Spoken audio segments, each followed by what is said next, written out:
Hello? Is it working, chat? Am I live? Not even an hour late. Oh man, I'm on time, boys.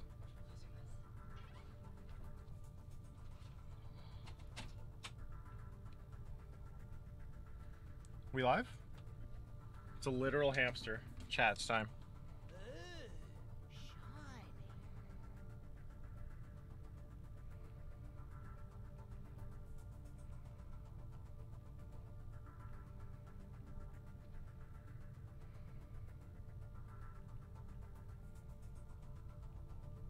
Give me a sec, chat.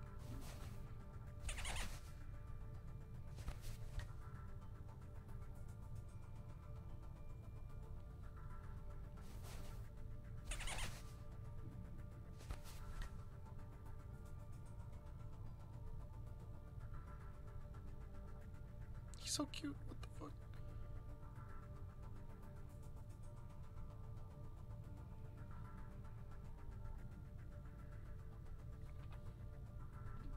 It's named Wrecking Ball. His name is Hammond, chat. I don't care. He doesn't even have skins. Blizzard, what are you doing?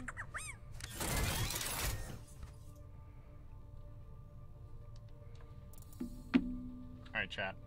Wrecking Ball equals Hammond. Come on, chat. Get with the times.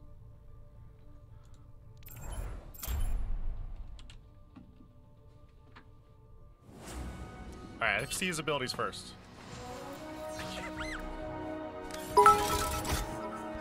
What the heck was that?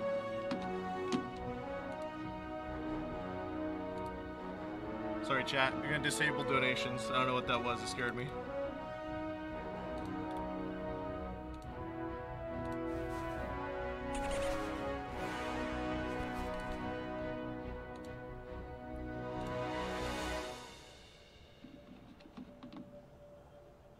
You sound really bad? Do I sound really bad, chat? It's my new main, by the way. It is. It is, chat. Oh, shit, that's loud. One sec, chat.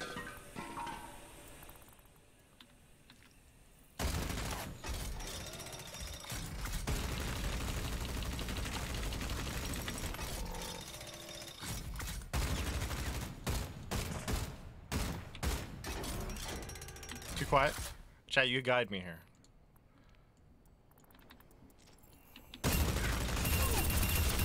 Wow, he actually moves pretty fast. I thought he moved slower with this gun.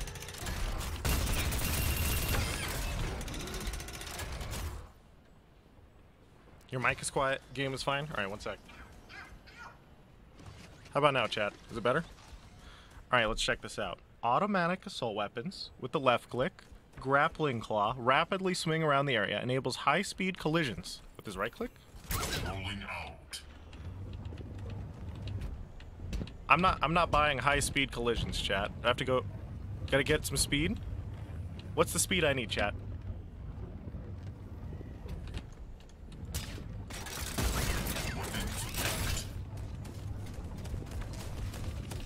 You need to use a grappling hook?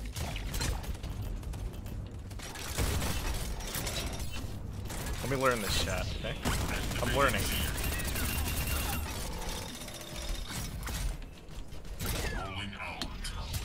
Oh, I see it. What the hell is this game?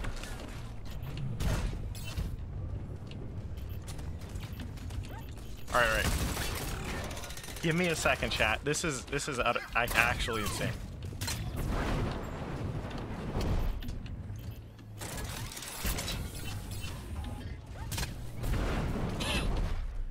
Okay.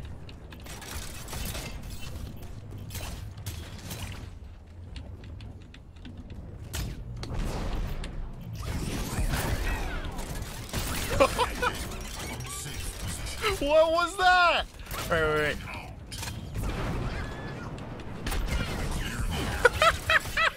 Oh no! What is this game? System initialized. Alright. Wait. Wait, can I do it on a moving platform?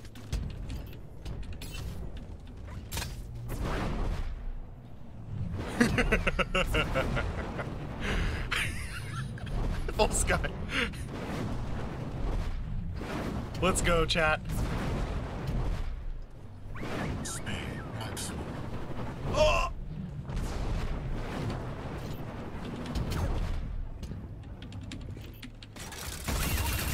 Alright, let me look. What's okay, so essentially you have to use the you have to be so good at him, dude, to hit that shot. Okay, so the grappling claw, you have to ride the corners to go into people, right? And then you have to use C to pile drive and slam. E is your personal shield, so what, you roll into people like with this? You shield up? You just start shooting people? Okay. This is actual skill-based movement, chat. This is actually insane. Okay. What's this Q?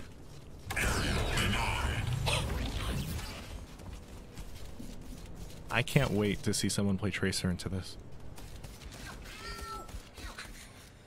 Area denied, by the way.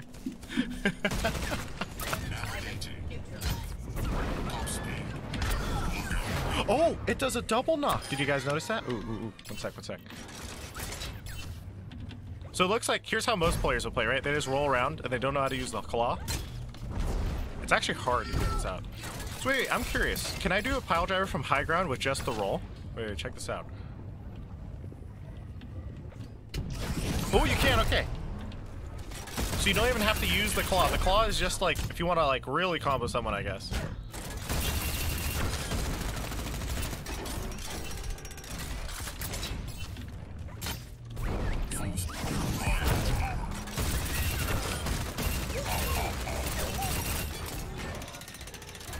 Interesting. Oh, and so whenever you get the red graphic on you, if you ride the claw enough, that's when you do damage to people just by rolling into them. And then if you're ever on high ground, you just use the C to drop on people. That makes sense. Okay. Target down. Let me try something else though. So you can just sit in that ball form forever, right? He has 600 base HP, not much armor. So he's gonna get shredded by a lot of characters. One second.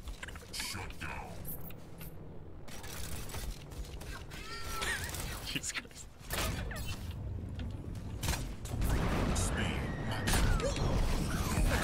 Okay, I have to play a game now. I have to see this. I mean, we have to do no limits. Seagull, what's his melee? Ooh, I didn't actually test that. You're right. Arriving at Watchpoint Gibraltar. Prepare your defenses. Select Seagull, just yesterday you said you wanted to see a high mechanical skill-based hero. It's true. It's true. No limits. Everybody's a hamster, dude.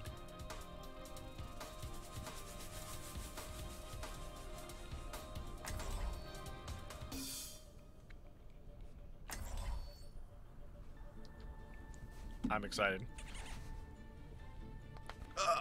And just so you guys know, chat, I have the first developer interview with Jeff Goodman at 12:30 in approximately 25 minutes. So I need to go get good at Hammond first. Apparently he's called Wrecking Ball, but honestly, who's gonna call him that? Okay, wait.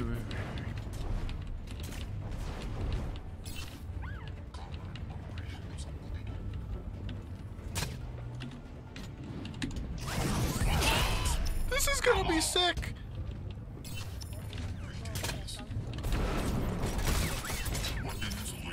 What a game, dude.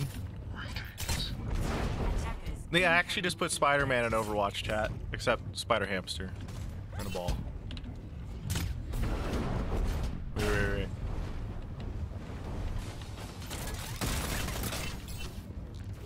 We get this one. Okay, we're gonna open with this one. Melee? There's a melee. It reminds me of Diva Mech.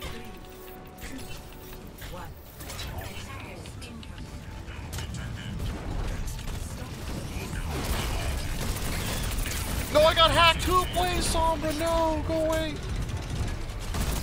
Alright, get the mech.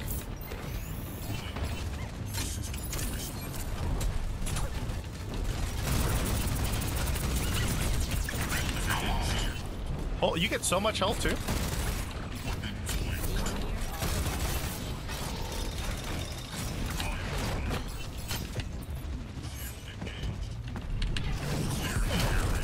Where'd you go? Come back.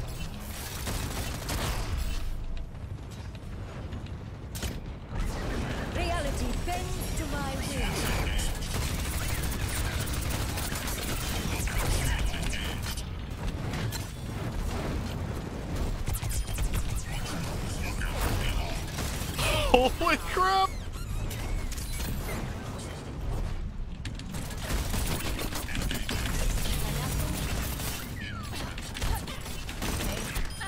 Oh my god!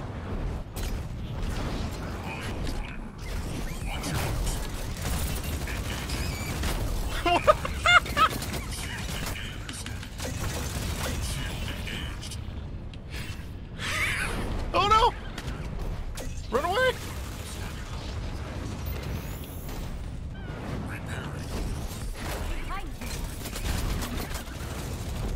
The escapes!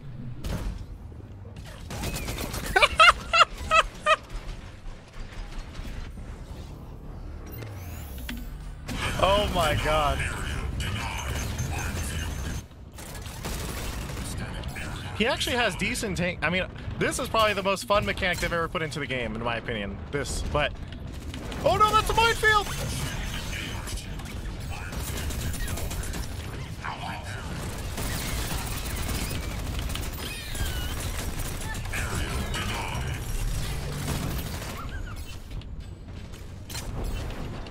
Is he here?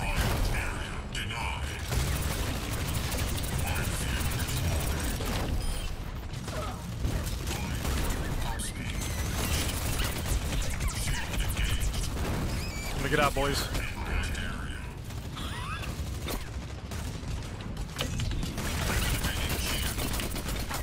Oh no!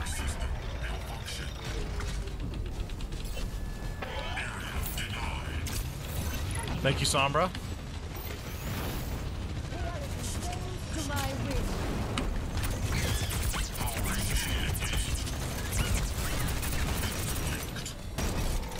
She has 80 shots, huh? He does pretty decent damage, I think.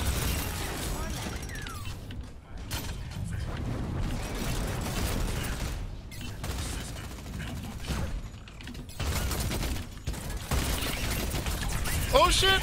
There's 3 of them!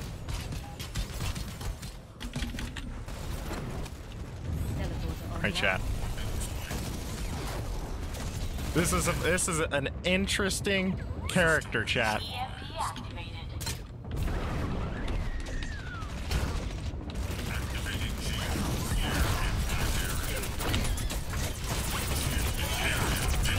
Area denied, by the way. Oh no.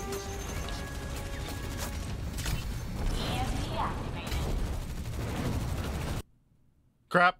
PTR crash, boys. Give me a sec.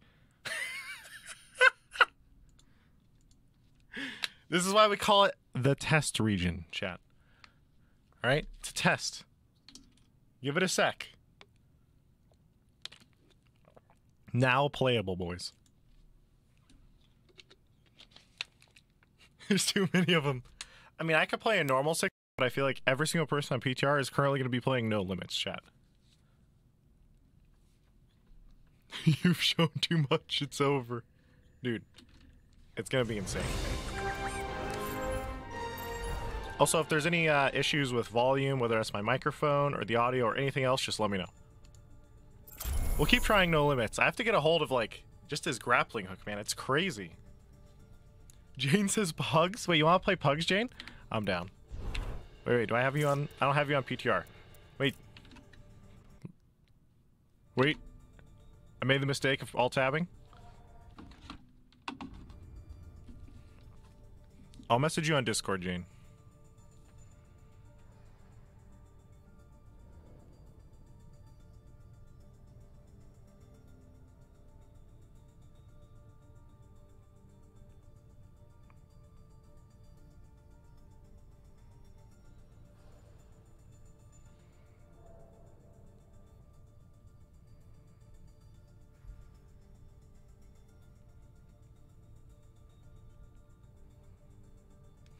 Alright.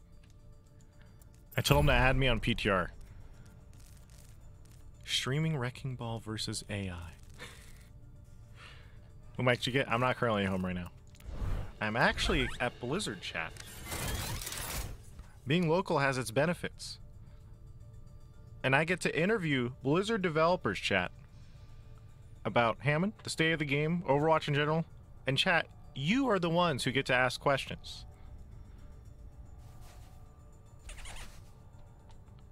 So first up is going to be Jeff Goodman. He's going to get here in about 15, 20 minutes or so.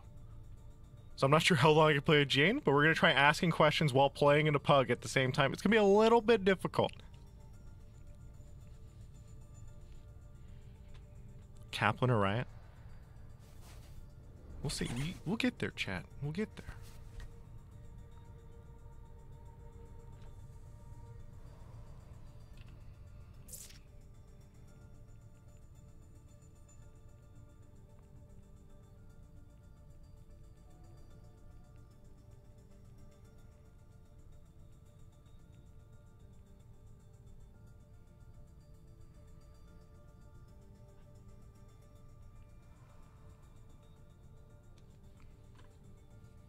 Why is it called Wrecking Ball and not Hammond?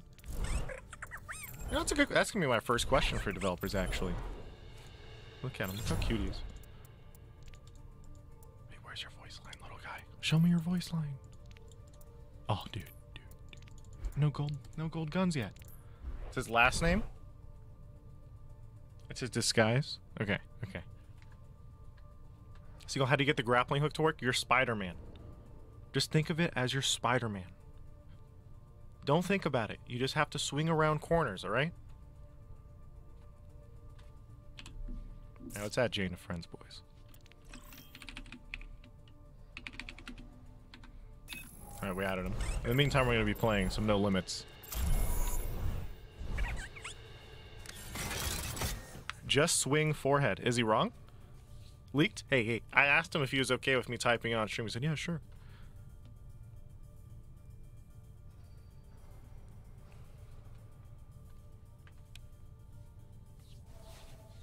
Seagull May currently has no fall off. Yeah, I noticed that. It looks like, chat, you can guide me on this, but I think it was May, Soldier, and McCree now do more damage at longer ranges. So it's like they're trying to reduce the effectiveness of, I guess, Widowmaker from normal picks. Oh, Bastion too, thank God. I can't forget about Bastion. And May? Oh yeah, and May. I forgot about May. Traveling to That's pretty crazy. Wait, no. It saved him. Oh no.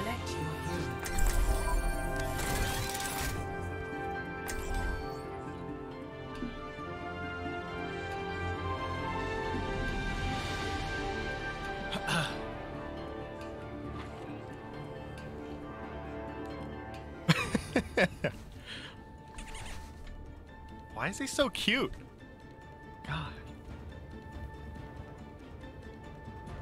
Skins? There are no skins. Can you turn lower music? Yeah, I can do that for you. One sec. I noticed it was pretty loud. There's nothing I haven't seen before. Stick together.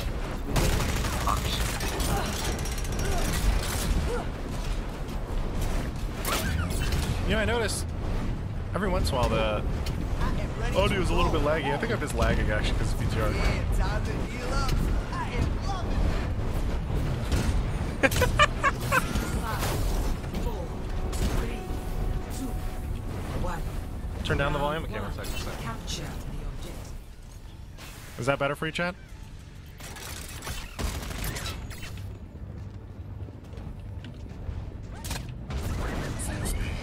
Perfect? Okay.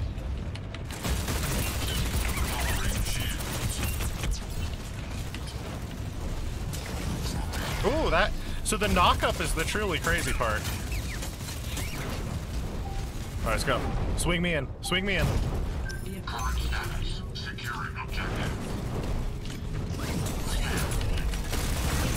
Oh, did he just do the EF off my E? Wait. I have to see this. It's rolled!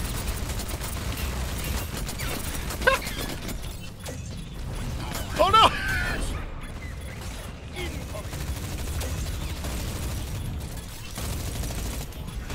Don't worry about it, chat. The rollouts for this character are going to be truly incredible. I noticed that your strafe key is impacted a lot. Like, you can swing with it.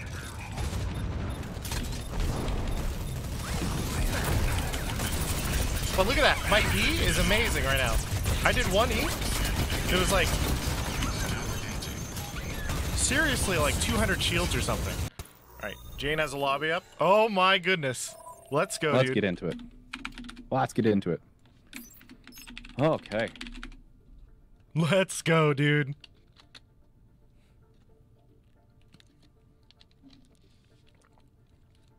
Hello, friends. How you guys doing? No limits? No. You want to do no limits? We could do it. No just limits. 6v6, no limits. Let's do it. Wait, I think my in-game Well, audio is Karki will bugged. still play Anna, so. Yeah, Karq is Karq. If you guys got anyone else you want to invite, feel free. 1 sec, let me reduce their volume a little bit. Oh, I can't get to options from here. Presets. Unlucky. We'll put no hero limit on. Let's get it, chat.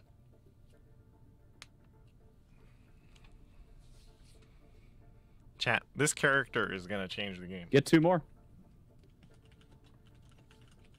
Get 2 more? Do I have friends? I don't have friends.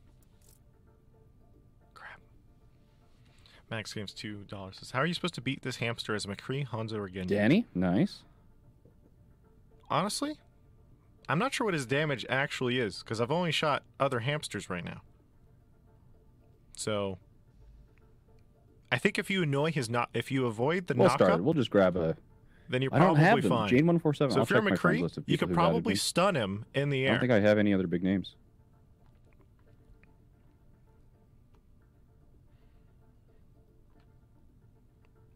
He's the new diva. Seagull, it's 133 DPS. Wait, I mean, that assumes perfect aim, right? Is that all headshots too or not? I assume it's not headshots. We're all hamsters now, boys. Let's get it. Let's get it. Coggers, boys, coggers.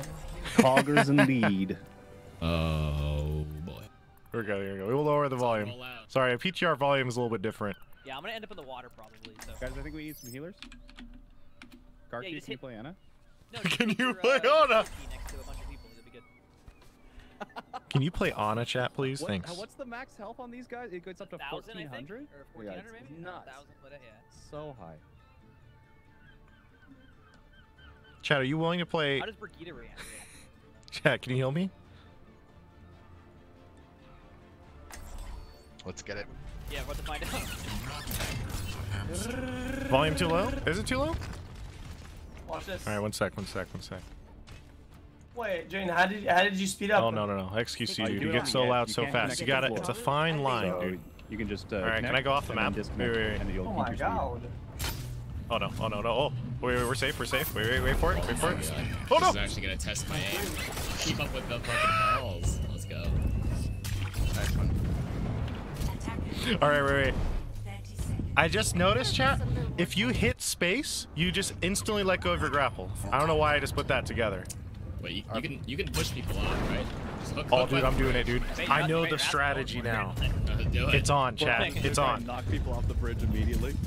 Yeah, This spot yeah, I can do it from? Let me see. Roll out. Oh, I got the spot. I'm either ending up in the water or they're ending up in the water. One of the two. He's doing it. Mark's So- doing it. All right, come on. So when your red speed is that boost? Yes, it does. Damage and knockback. Oh, Run away. Yep, I'm in the water.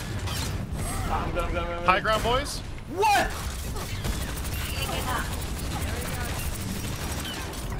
Same thing. Oh my god, I'm owning!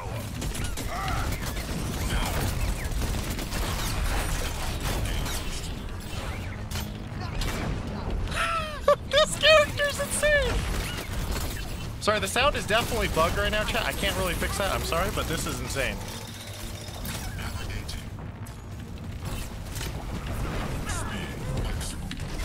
Big slam!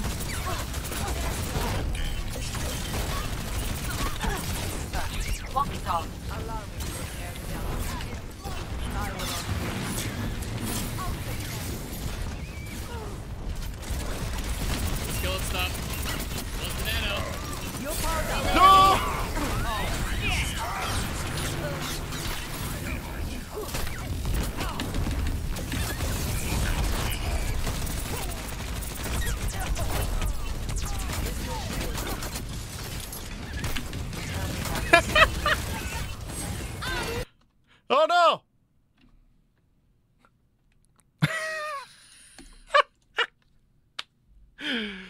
BTR, boys.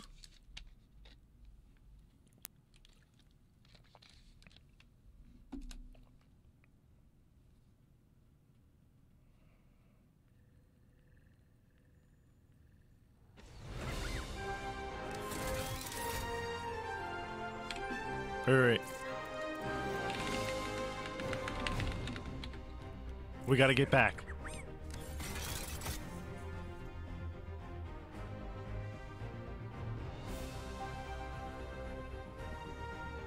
Please invite, please. Jane also crashed. Wait, did everyone crash? Jane's stream is offline. Jane crashed.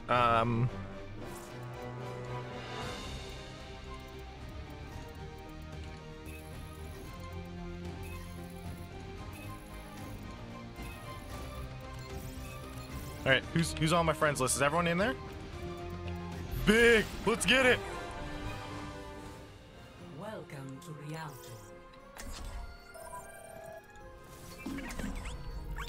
Alright, I got one teammate back. Hey, I can It's see me, myself in Nemog. spawn Let's here. go, dude.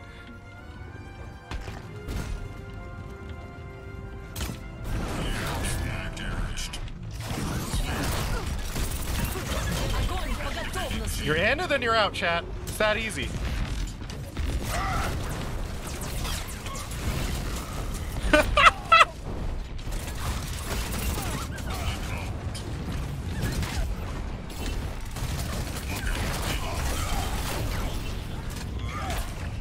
Oh no! They can interrupt it! What the heck? Into the forward spawn.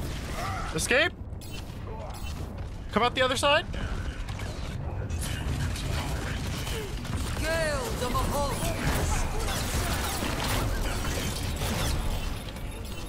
Oh my god, he's so fast.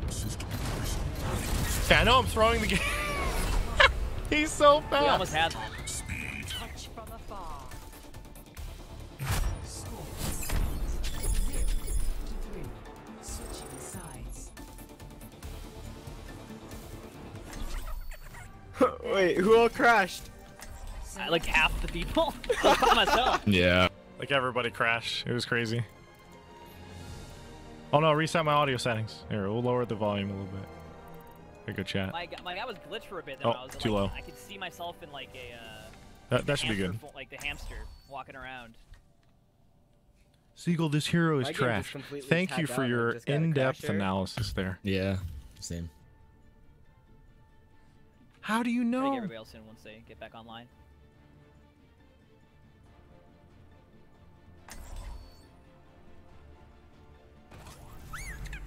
Controlling established.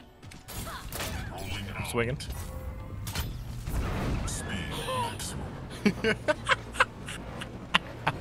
So I wonder how I can recreate that. If I die in ball form, does it like put me in the ball form and spawn? So I can see myself like wait, see how I look hard to you? So I can see myself like this walking around. Oh, wait, what? I can see myself like this walking around. Oh, like third person? Yeah, yeah. So it looks like pretty much all the depth of Yeah, this it's character about- is gonna happens to come get from his frozen, too. grappling hook. If you're good with this, Okay, and maybe the it's reason for that is because look, if you can hit people with the bonus damage from this prior to doing his shatter Wait, coming so down, what it's all gonna be brings them huge. out of the ball? Like you can do Awesome. that, right? Like, Look how much you would hit him with the initial boop But the cooldowns plus are really fast, the though. slam. Get right back What's in. it called? The ability? Pile driver. Pile driver. Okay. Rollouts is really great. Maybe, like, Wait for it, basically have, wait for it. maybe the feed Oh, you can even swing at a spawn like this. Hey, have we All tried right, come back Nemo? around. Sleeping. Get him. Well, I can even hit him with the boop from high ground. That might be a bug, actually. Get you.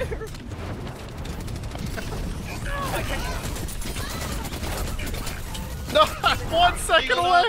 Oh, there's Jane. This is insane.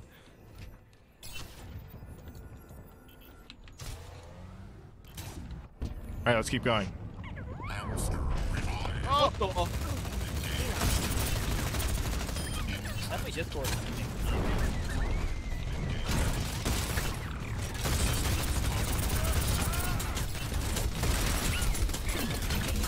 Get him. No, I missed. I can't. You're melee. Oh, I missed my grapple. Just keep running. Just keep rolling. Just keep rolling. Everything's fine. I got him.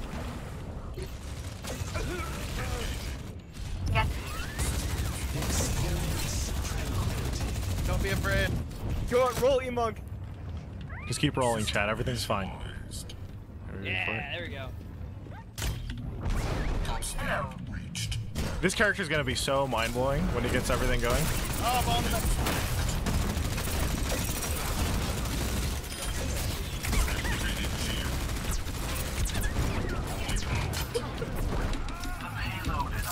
I was trying to see if I could do it off of space.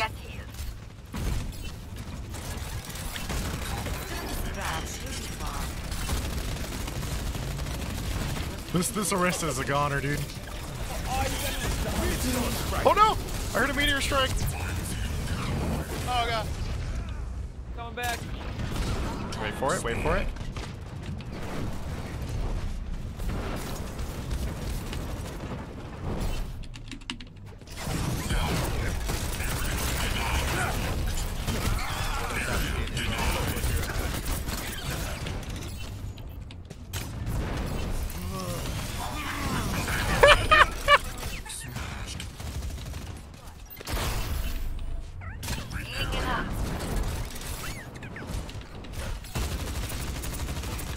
Alright, go, card Q. Got it. This character's crazy.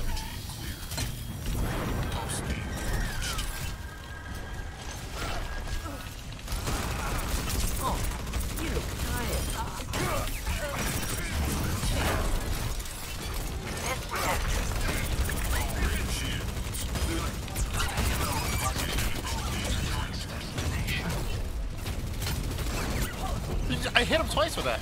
Oh, that's interesting. Wait for it. I have the bowling ball set up.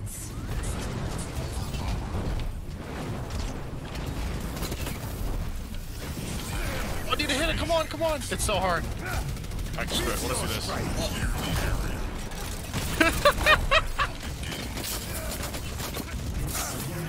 To the trance! Save. Find out. What the heck? I'm gonna try and back at. Oh, one sec, by the way. My sensitivity is so crazy high. Or is it? Feels like it is. I don't know why. Oh, there's a Doom station back here. I'm coming through.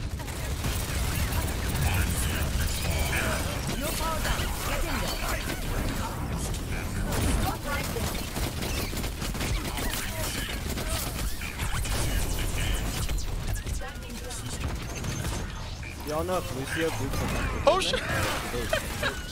I don't know. It's because 90% of the time you're in third person. Oh, maybe you're right. Yeah, I think you're right. This.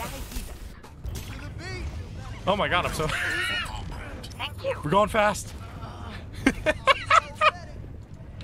that was a good bug. Ready? You just go for the top rope. I think it does a little bit too much damage to everything. We'll see. You can also see in the bottom left next to his health meter just how much shield he has left.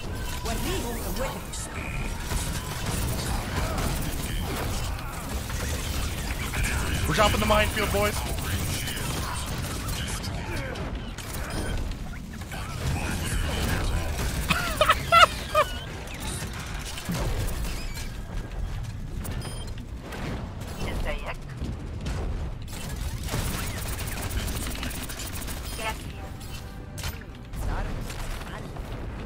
Oh, hello.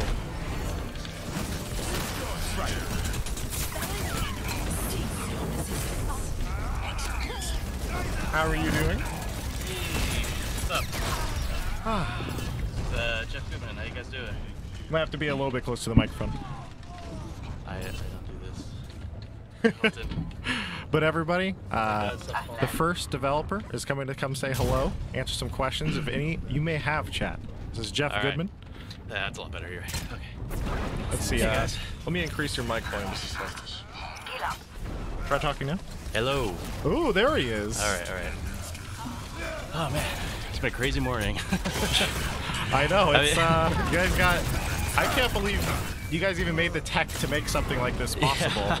You basically made Spider-Man in Overwatch to some extent with some crazy grappling hooks. Like, I feel insane. Yeah, this is an idea we actually had way back with some of the original I'll show you. Watch concepts this. of I'm gonna roll Heroes. out. We never really moving figured out around. a lot of the details of how we were going to make it work. It was sort of like a back of our mind project, and then eventually we're just like, we're going to do it. Now's a good time to do it. Yeah. So we just kind of like spent all the time. In fact, there's still, I've been watching the streams all morning. There's still a few bugs. Good thing we have PTR. Just a few bugs. Yeah. It's not quite, perfect yet. I'm sure we'll get there. He actually originally started, I think some of the even the earlier concept art's actually out there still of like, he's kind of this, he was like this junkyard, like magnet bot is kind of what we were going with. He was just kind of the robot back then, and he had all these like kind of magnet abilities where he would pull in all the bullets to him and he could tank them, reflect them and stuff like that. It was a long time ago. So that kind of would just, we have a lot of concepts that are kind of just sitting around, not really doing anything. So we got pretty excited about this interesting other direction, actually going with Hammond. It seems crazy. Yeah. Like, I know you guys have said in interviews before that you've talked about how you used to have something called the Jetpack Cat. And you guys talked about how you weren't really sure how crazy you wanted Overwatch to get. Yeah. Have standards changed since Jetpack Cat? I don't know. I mean, I think, that does come up as like, Winston was sort of possibly our most sort of out there concept, and I think maybe that's been usurped now. But I don't think necessarily means like, we're not just, this isn't like, oh no, it's slippery slope, who knows, and, we're gonna have all kinds of animals or whatever. It's not that. I think it's just this, we just sort of fell in love with this concept, and again, it sort of started a different way, and kind of we had this like just kind of one-off concept, like what if it was related to Lunar Horizon Colony and had all this thing. We were just like, yeah, that's amazing. It's like, we have this ball. What if a hamster was in it? Yeah, that's pretty much how it went, actually. It's a pretty crazy place to work, let me tell you. But yeah, so we start to get concepts out for everything, and I get to prototyping right away, and just what would be cool. I wasn't like thinking hamster-related abilities necessarily as much as the ball. It's all about the ball, not about the hamster. So that's kind of where it all started, and then we started adding abilities over time and removing abilities, and this guy went through a lot of different iteration. Actually, the designer who originally started working on this, his name is Adam Poole. He was working with us for a while. He's actually a Diablo designer, but he's on our team for a while, which is pretty nice. So he got in there real quick, and he's like, I was like, yeah, while you're helping us out, what about this concept we've been working on for a while? And he started concepting that. It was kind of quite a curveball to throw for like a first foray into our tools and everything, but he did a great job, and everyone was loving it. So we sort of took over and finished it out, and a lot of the abilities, like that slam ability, came a little bit later, because actually the big thing was the hook. The hook wasn't even like right out the gate. It was just like, we want to do like this ball that rolls around and smashes into people. It's super fun, and this mobility move. And then we just like tried this hook idea out, and it was, they were still working on some of the tech. There's still some bugs there. It's mostly there now.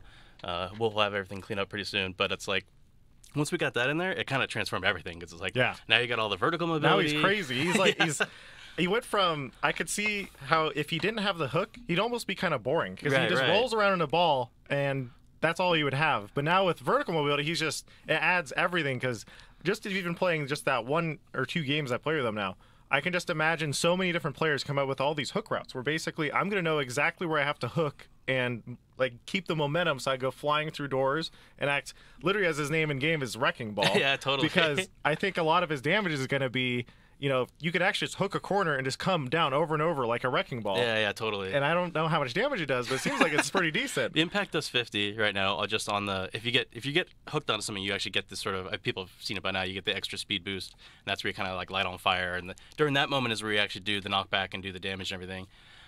So there's all kinds of cool combos you can do that it can be pretty tricky to pull off. Like you said, it's like really getting that like seems angle. Extremely high skill cap when it comes to some of them. I can especially the map, knowing all the maps and exactly where to go and everything. Reminds me a little bit of Doomfist, because Doomfist players, they have to know exactly the height they can uppercut on a lot of maps and where they can go.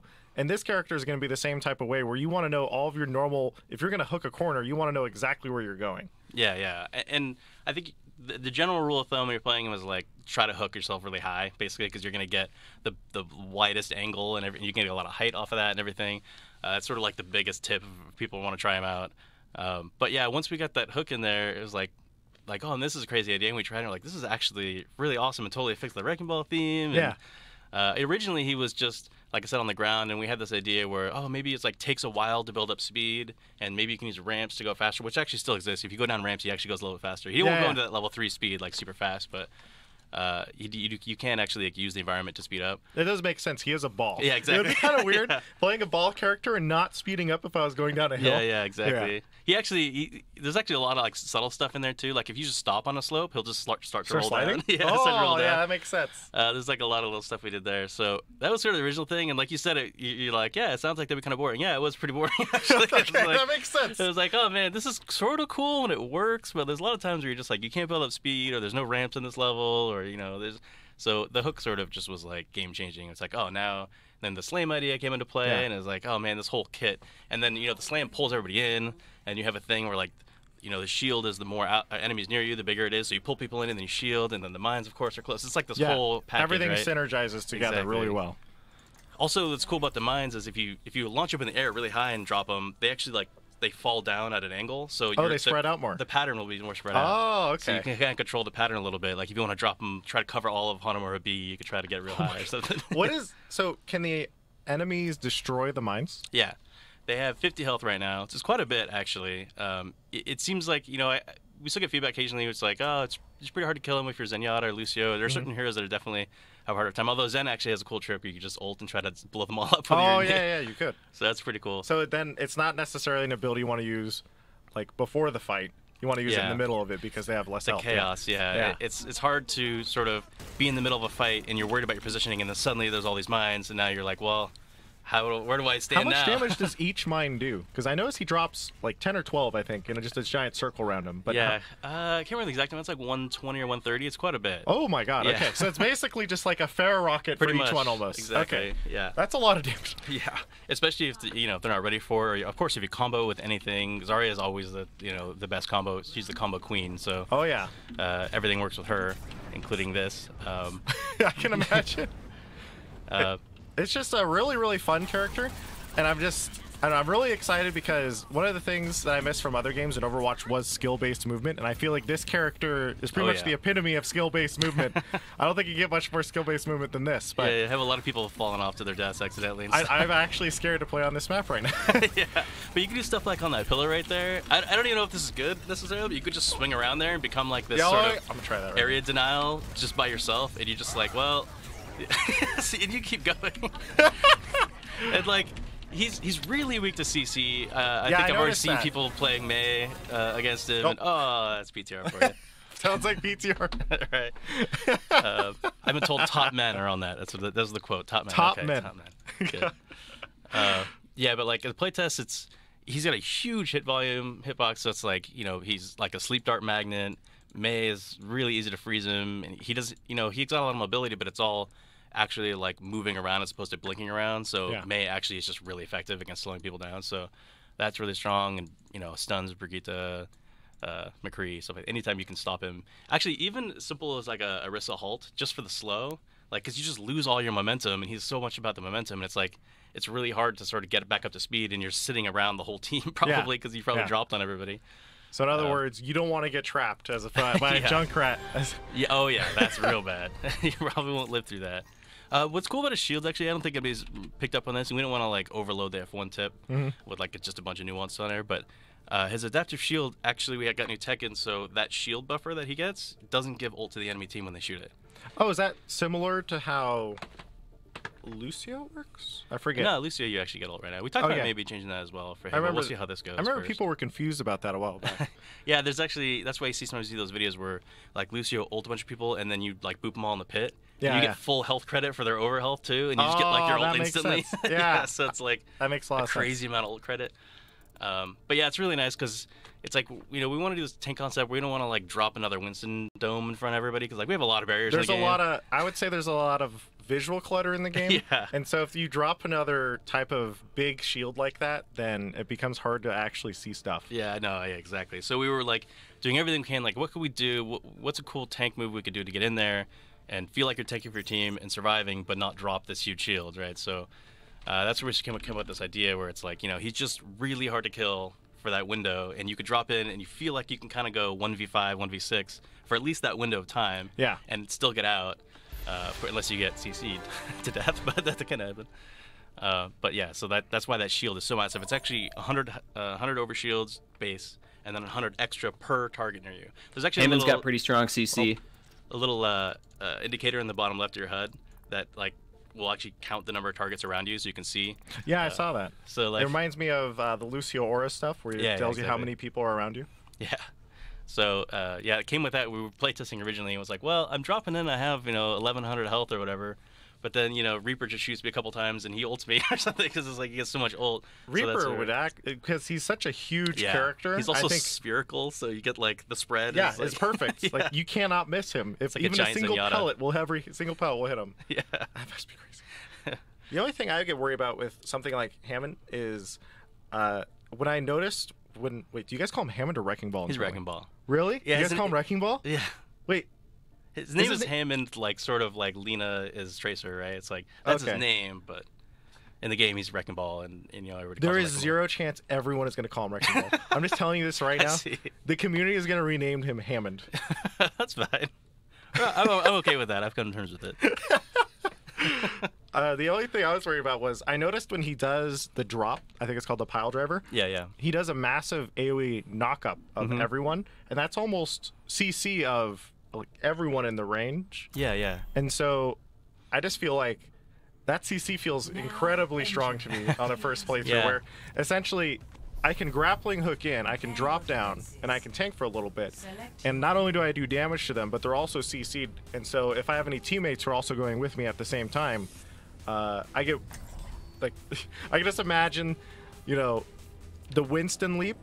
They also knocks them up a little bit. I see, yeah. So if you have double knockup, you can actually boot people off of maps really easily that way. There's not a whole lot of lateral movement. It's mostly like vertical. It does pull people into you to some degree, but it does the thing that Doomfist uppercut does, which it actually disables your air control a little bit. Yeah, you don't have air strafing, yeah. Yeah, so it basically allows your team to be able to line up shots predictably, because like, oh, they're not going to be dodging in the air.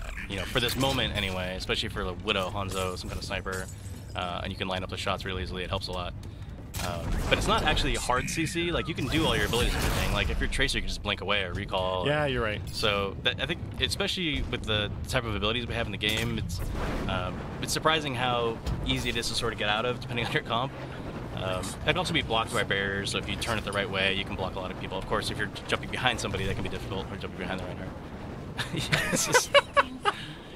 We have some experimental maps too, and there's a map we have a statue in the middle of it, like a temp statue, and we have people just go around that the whole time, just because it's like on the capture point. And just I feel like any small pillar on any map, basically, you're just gonna find this and you're just gonna swing in circles. Someone's gonna do it. It's going to happen.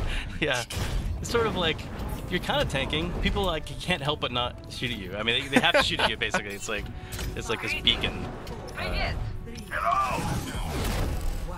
So, you said the initial impacts. Let's say you just do that type of spin move that does around 50 damage.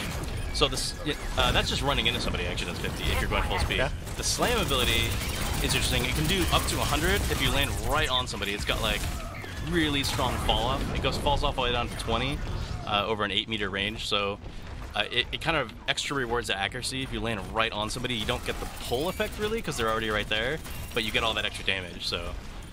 There's some cool combos I haven't even really seen people do yet, because obviously it's brand new. Yeah, I was curious actually. Is it possible to get the knock damage from going speed? Like, I think if you do a perfect combo, you could get the knock damage, go in the air at the same time, and then pile drive them all in one combo. Yeah, exactly. It's tricky to do. I've played them quite a bit, and that sounds very difficult. Yeah, you basically have to kind of hit them as you're going up. Yeah, that's what it seems like. You're already kind of right above them at the right time. You almost hit there. Oh, that was close. That was close. Yeah. You can kind of get some burst damage there. As you said, it's pretty hard to do.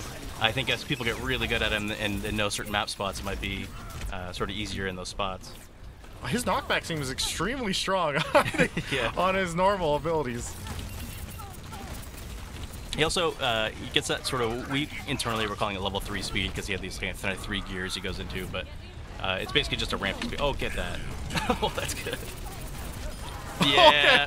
Okay, well, I dropped the mines in the air, so I didn't get the full combo, but... Even just slamming into that, though, like I just said, because the damage, the center of the damage is so high, and she groups them so tight that you can get kind of 100 on everybody, if you can land right on everybody.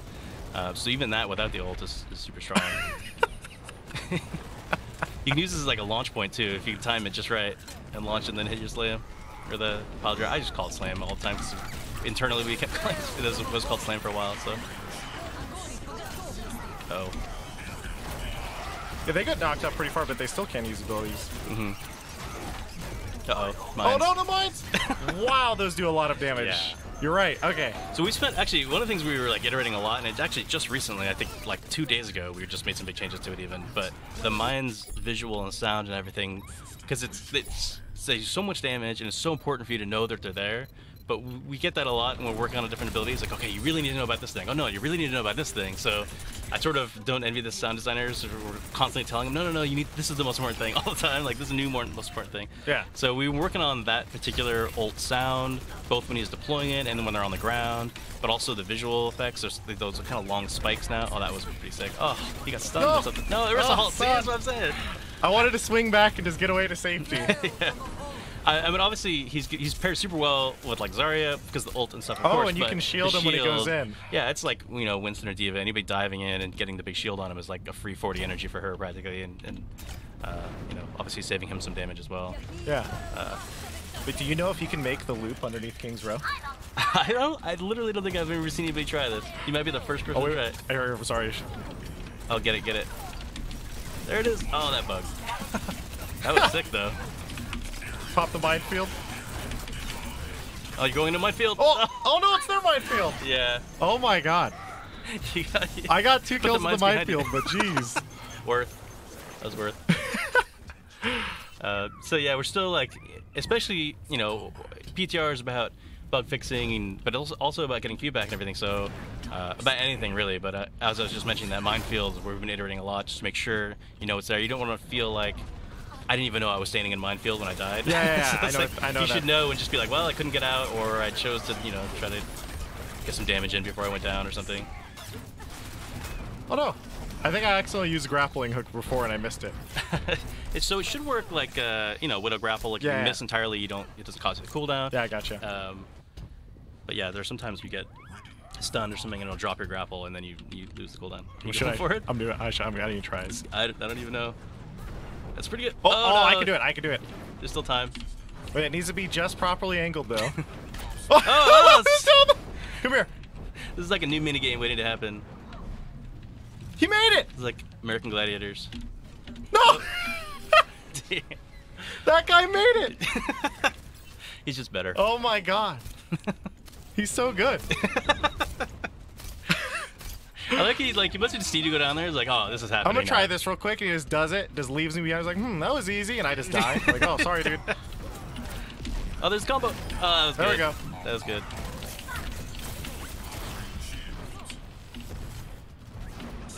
Your slams. Oh yeah, that's good too. Slams off cooldown or on cooldown. You can sort of just keep backing up and trying it. It's kind of cool. You can also like kind of jump in the air, kind of you were doing there, and shoot for a little while, and then still slam. Like if you try to use the abilities that require. Oh, nice. That's also just good. Yeah. If you try to use abilities that require one of the other forms, like you have to be in mech form to use the shield, and you have to be in ball form to use the pile driver. But if you're not in the right form, it'll just put you in the right form for you. So. Oh, I was wondering because earlier I think I was normal slamming.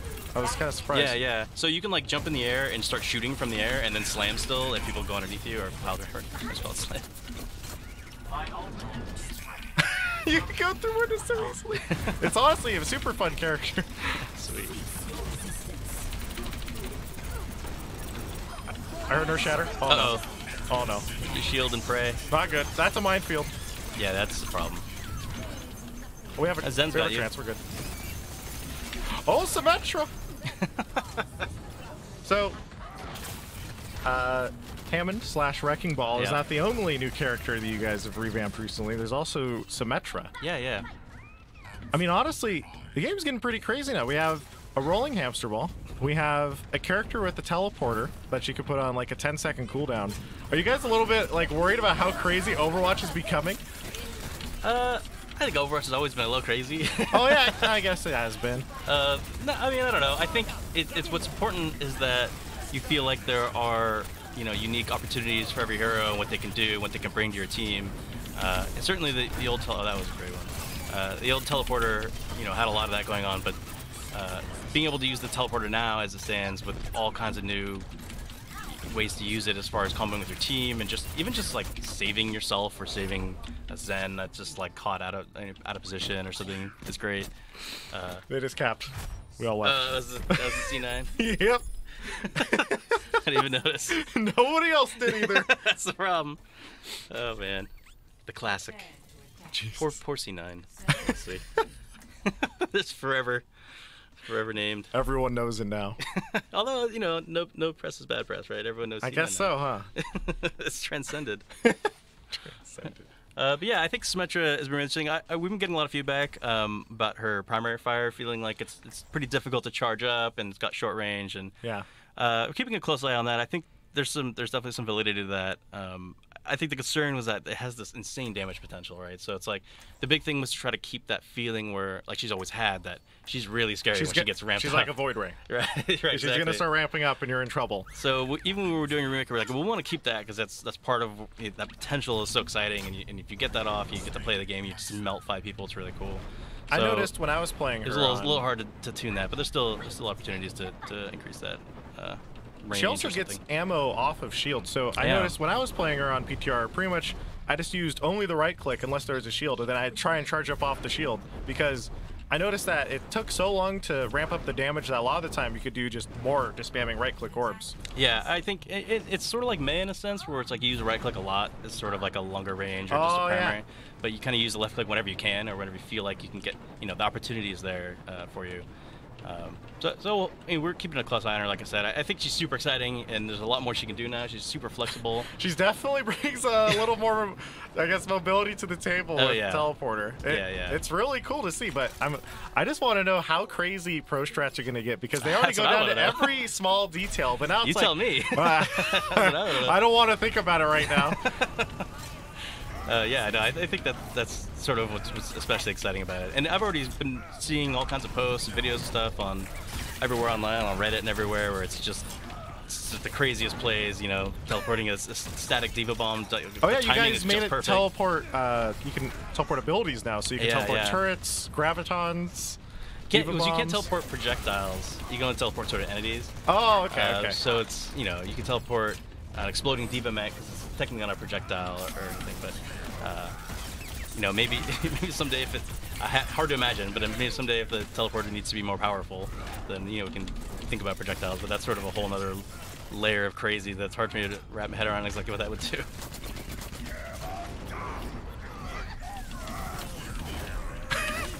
It's so fun just to roll around the map. It's crazy.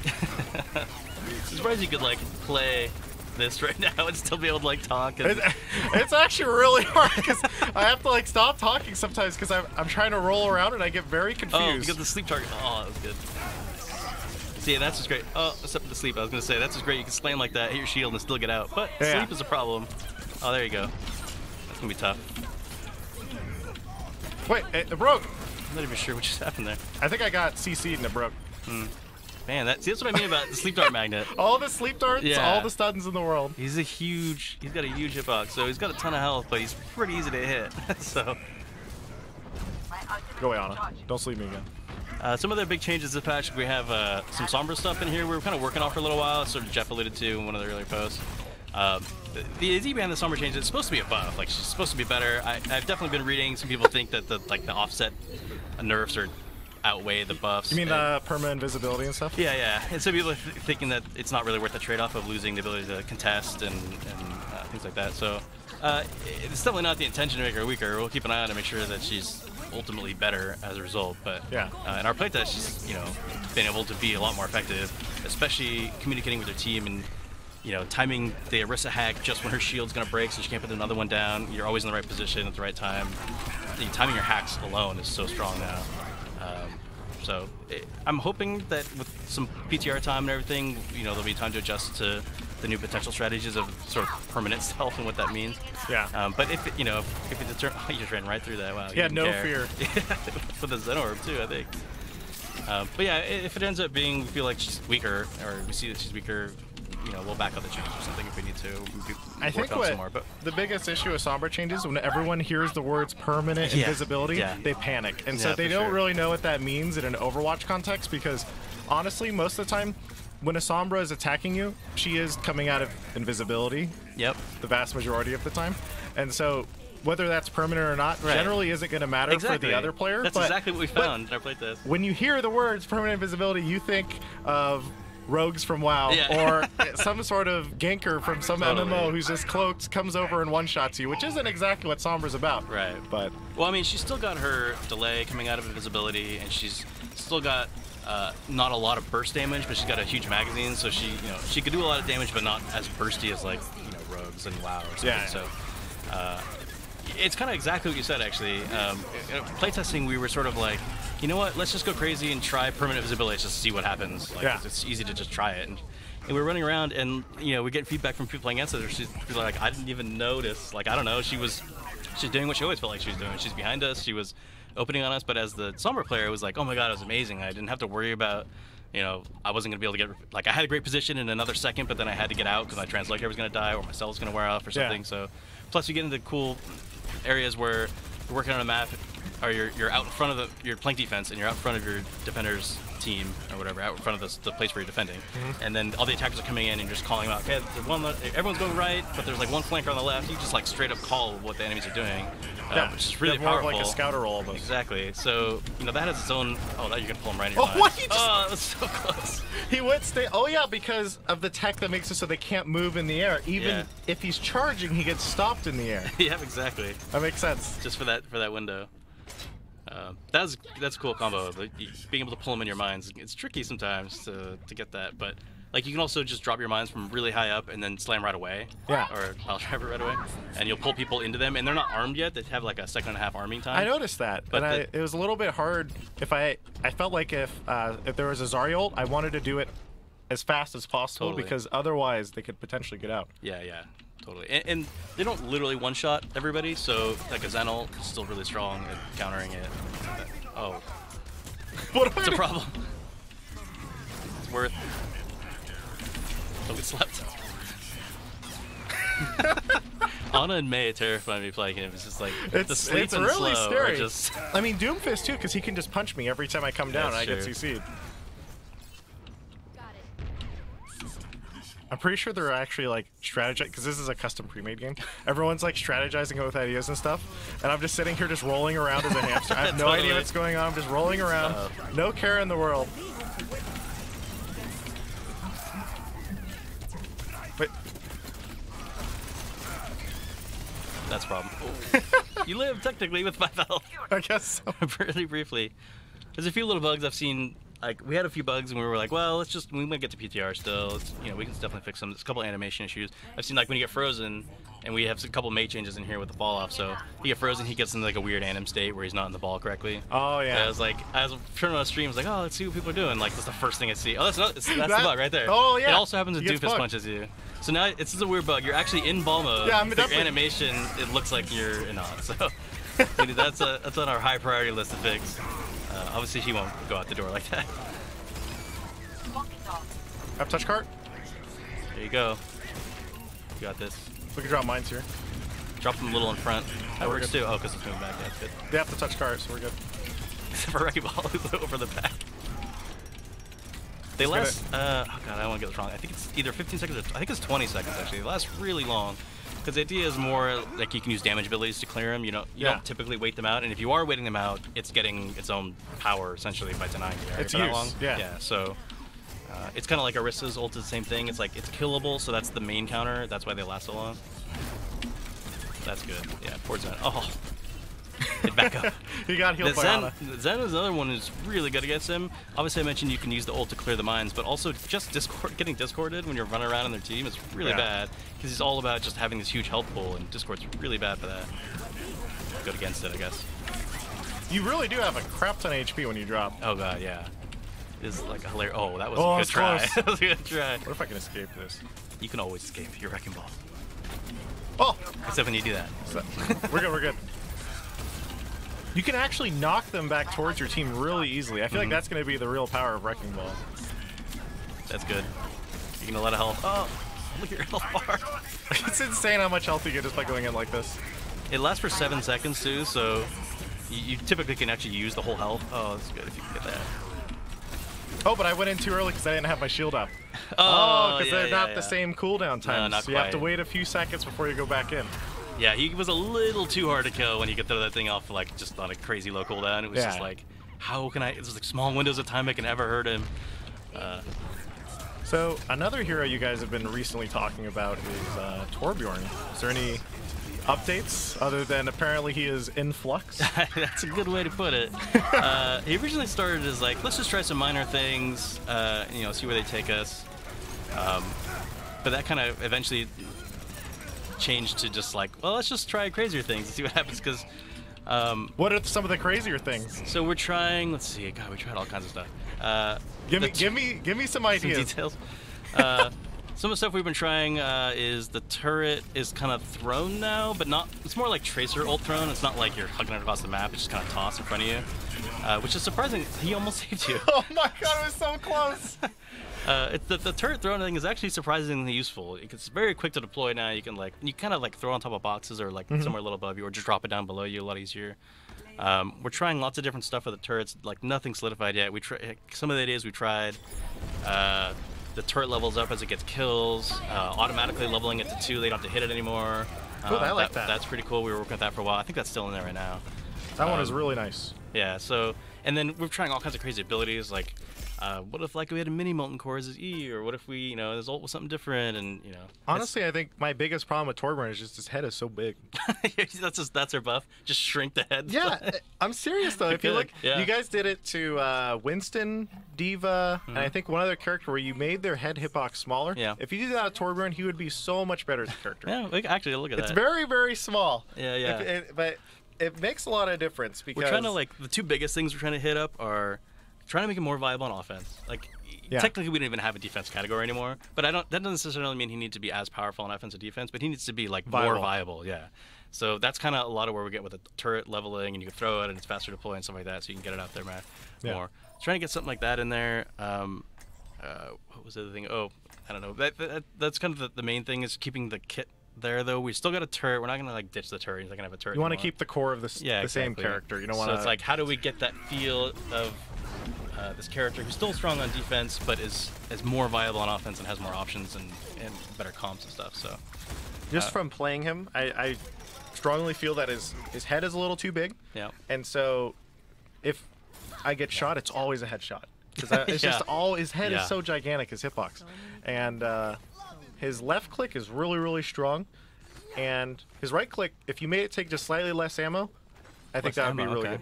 That's interesting. Because that way, I noticed that whenever a Torbjorn reloads, it takes about 10 years, give or roughly. take. Yeah. So when I'm playing Torbjorn, for example, it's really often, you see it all the time in like regular play too. If he pops Molten Core and he has to reload, you're fine. We've changed that a little bit too. So much like Soldier 76, when he's using Molten Core right now, at least internally, it's much faster reload. Yeah. So for the same reason, it's like I'm using this ability, I'm shooting all the time, and I have to reload. Like, oh, I'm just killing my old time. So that's been pretty huge too. Well, this map must be insane for Wrecking Ball.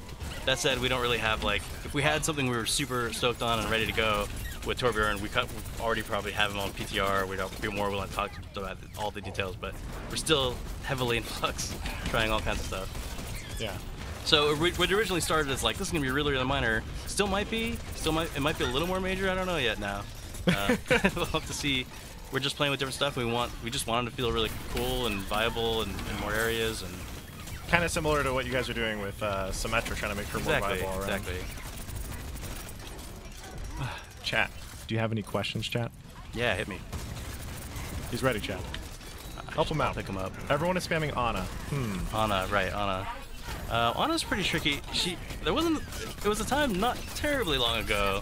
This also happened with Lucio, by the way, where the comments were, her kit is so good, that she'll always be played. Like, it doesn't matter, like, because there were nerfs back when she was played all the time, back when her ult gave speed boosts and everything. Lucio was the same thing. Lucio gives speed boosts, like, he will always be played. It's like, now we're in a situation where, you know, maybe her kit's not good enough, or she doesn't have enough power to make up for her deficiencies, because she's always had these no mobility problems. She has problems self-healing, and it's not necessarily about like let's give her some mobility or let's give her self-healing because that will solve her deficiencies. It's more about making sure that her capabilities outweigh that. So it's worth having her, despite having her have low mobility, maybe she's more protection because we gain this extra power that's worth it. You know, we get her bio grenade is still extremely one of the strong. strongest abilities in the game. It's like the healing is so strong in the game that being able to negate their healing at all is so good. Oh, this is gonna be good. I didn't quite make it out of the barrier. Oh, poor guy. I agree with the sentiment. We are trying some stuff, but it's not likely to result in like a bunch of mobility to her or something like that. We want to keep a lot of the core of the character intact. One of the, I would say, like common themes since release Overwatch to now has been constantly that healers have actually become stronger and stronger at healing. Yeah. And so when Ana was in the game, I don't mean that way. When Ana was played all the time, when she was played constantly, that was with old Zen Harmony Orb, which I think was 25 HPS. And that was also with the old Mercy, who had, I believe, only maybe 30 HPS on her left click. Yeah, I can't remember. I think it was significantly less. Yeah. And so basically you end up with all these support characters that also, I think the Zen right click became more accurate, Discord was faster. Basically, all the supports have been consistently buffed, while Ana has such a strong kit, I feel like you guys are afraid to change her. Because if you give her just a slight buff too much, suddenly every game's going to have Ana, because she is really, really strong, and she is very, very fun. And that's why a lot of people miss her from the meta. Yeah. And yeah, that's good. That's good way to put it. I think we're still looking at ways to help her out, and that's where sort of the changes last patch came from. Try to get her. I guess there's 2 patches coming out. Depends where we are exactly. Yeah, I noticed you guys did the what was it? You can shoot through your allies. Teammates. That was one we've talked about for a long time actually, and the concern was always, you know, there's a viable strategy to shooting a full health pre-healing. Yes. So especially, you know, I do know some allied Pharah ulting or something like that, you know she's about to get lit up, so you start healing her early. So there's a little bit of a cost to that change, but we started playtesting it and we're like, you know, that cost does exist. It kind of sucks a little bit, but ultimately it's just way better in more situations, like more commonly. That's pretty good one. Oh, if I get everybody. See, he just jumped out of it because he does not stun, so you can just leave, But I did notice actually some high-level Ana players complaining about that change for that exact reason that you were describing. Yeah. So, I mean, there's maybe a world where you revert that and come up with some better solution or something. But right now, it's definitely better to have that than to not have it, even despite the sort of one downside to it, where the free healing doesn't exist anymore. Yeah. I don't think Ana is in nearly a situation that's like reworked territory or anything like that. No, she's really good. And like we were just saying, her kit's really strong, so... I feel like everyone loves the character, and she is definitely more viable than people think. Yeah. And what really just comes down to is Mercy is easier to play. Yeah. So... if you just want the raw healing throughput, it's kind of hard raw healing throughput with survivability and this true. What? Okay, I'm dropping mines. That's mean. That's just mean. that was personal. That was a personal attack. Oh, that poor guy. Poor Emong. I just think, kind of, how do I put it? Okay, I lost my train of thought. Chat, it's your turn now. Alright, let's see what else we got. Oh, this was what I was going to talk about, was you guys, on this same PTR patch, have now buffed the long-range damage of, May, Bastion, Soldier, and McCree. Yeah, so we sort of did a systemic change to the fall-off formula, I guess. I mean, it's not actually a single formula. We do tune it per weapon, but typically weapons that had fall-off would fall off all the way down to 30%, so that you'd only be doing 30% of your normal damage at max range. We just changed that cap down to up to 50%, so you're doing more damage at max range now. Okay. It helps especially for characters like McCree, even Soldier 76 under, although his fall-off range was a lot higher, so it's harder to hit the actual max range, but it still affects him as well. There's a lot of opportunities or times where you are hitting a target that's really far away, and it was just sort of so punishing that it was sort of like, is this even worth shooting at this point? Am I just like, 'cause especially compared to the heal amount that they're getting, it's like especially like, you know, far up in the air on some of these maps with a really high. She's gonna be at the skybox. Yeah. Skybox. So it's like even if I'm playing McCree or something like that, I was like, I'm not even hurting. Like this is like wasting my time. So some of that's cool. We do want the fall off to matter, but so we're just basically reducing the impact of fall off a little bit. So yeah, to help in those situations. So in general, that seems like a change aimed at Pharah sitting in the sky really far away, and probably Widowmaker. Yeah, and Widow at super long ranges as well. Widowmaker is a big one for Overwatch League players. Yeah, and we're trying something with this too. We put May's alternate fire, so we took the fall off that again. That's gonna be which interesting. Existed for a time. There was a while where she didn't have it, and she was really strong in certain situations. You know, you're playing Widow and you just get headshot and you're almost dead from across the map, and so that may not stay. We're just throwing this PTR to see what that feels like with the rest of these Fallout changes. That was pretty good. Oh, we just bounced her out, I think, unfortunately. No, she's dead anyway. She was a goner. Yeah, it didn't matter. So that one may not stay. I think it's just an opportunity for us to try it again in this sort of new game. Essentially, it was from where she last had it. Everything's different now. So. Yeah, got at least 4 or 5 new heroes at this point. Yeah. Lots of balance patches. I mean, I'm looking forward to it. I like May. Yeah, May's great. I think if Wrecking Ball ends up really, really strong, May will end up stronger as a result because she's a really good counter to him. There's also stuff you can do, like you can drop her wall on his minefield, and it will actually like blow up mines because they go off on the wall. Yeah. So they hurt the wall, but it's like you don't care because you just. You can I lift up mines of my friendly? No, you can't. They're absorbed in there. Yeah. Okay. One more question. Okay. Okay. Chat, you guys get one more question, then he has to go. Yes. I'm sorry, chat. One more question. Man, that's scrolling by real fast. That's scrolling by real fast. Let's see. Nerf Mercy. I don't know about that. I think you have to fight all the other people on the internet to see who wins. There's a lot of Ryan questions. Ryan. Okay, yeah, we can talk about Ryan. That's a great thing. So, the biggest thing we've been focusing on Ryan, I think we've said this before, and it's going to sound maybe redundant or whatever, is we're trying to get Earthshatter to be really consistent and fix all the bugs with it. So we first tried it like a couple patches ago. The fix we had didn't really work like we wanted it to, and then we had a much better solution. The most recent patch, we thought we were going to get in there, but it ended up being really costly on the server because we were doing like all these checks crawling along the ground, and we couldn't find a way to make it performant enough to actually get in. So we are like very actively working on Earthshatter, and even though the performance isn't there yet, with the playtest we've had with it, it's so much nicer because it works very consistently like you expect. It doesn't. There's no issues anymore and things like that. So. Unfortunately, we can't get it in this patch. We were hoping to get it in this patch. It didn't quite make it. So it's likely, very, very likely to be in the next patch. So that's like the biggest thing. Yeah. Because before we can even think about like tweaking him and buffing him, we need to get this thing like very properly working consistently every time. Because there's actually, I would say, 3 things to Reinhardt that are weird. The first one is Earthshatter. Yeah. The second one is Charge.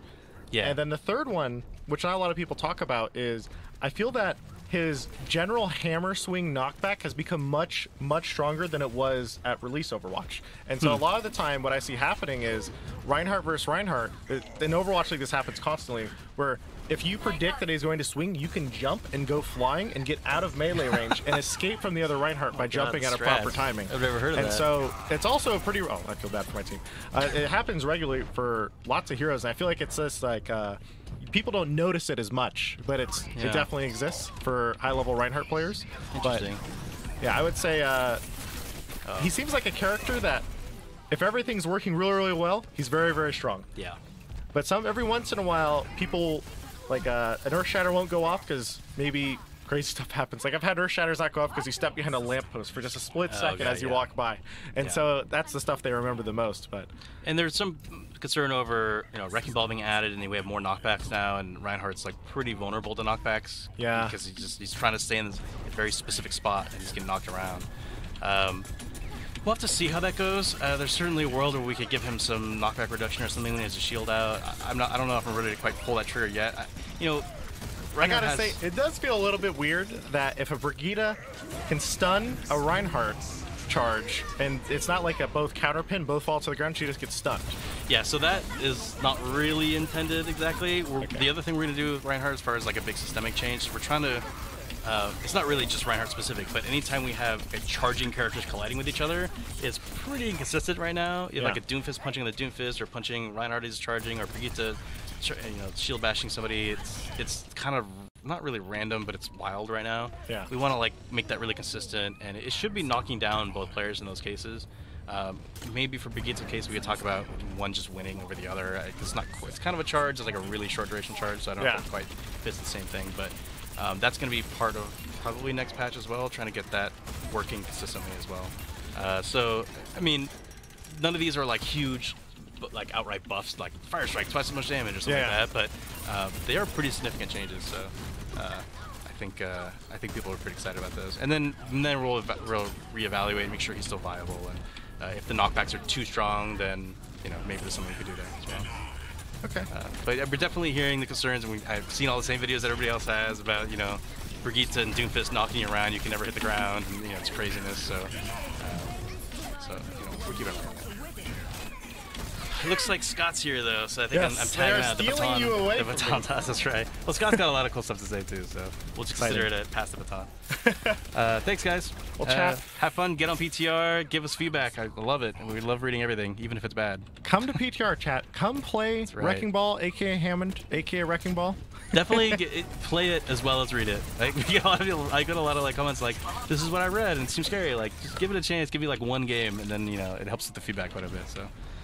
But thank you for coming by. Thanks I appreciate it. Thanks for being here. This is cool. It's fun being local. I can just drop by. Yeah, that's super cool. Okay, this is the best spot ever right now. Yeah. Oh my god, this is great. Especially, you could come right there. Oh, shoot him. Oh, it's so close. All right, take it easy, guys. See ya. See ya. Chat, I'm gonna do this all day. Here we go.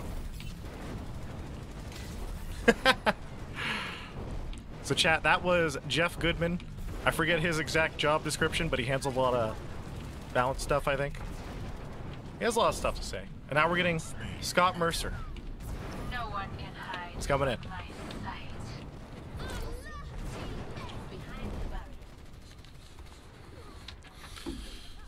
Hello, chat. He's here. Hi, everyone. Hello, Scott. Hello, Seagull. How's your day been? It's been pretty awesome seeing the internet do what it does on the announcement of there being a hamster in a large mech. You guys put a hamster in a ball in Overwatch. And he swings around and he destroys everyone. And he just knocks around, cool. he just knocks people around, and he drops from the sky, does a lot of damage. He's got some cool abilities. Yeah, he's just a tremendous amount of fun. It really is. It's one of those things where the entire team really did just so much awesome work, from the animations to the models to the sounds. I know on PTR you guys aren't seeing like all the plays of the game and that kind of stuff, but like those are just amazing too. So there's some really funny stuff. So something to look forward to. Yeah.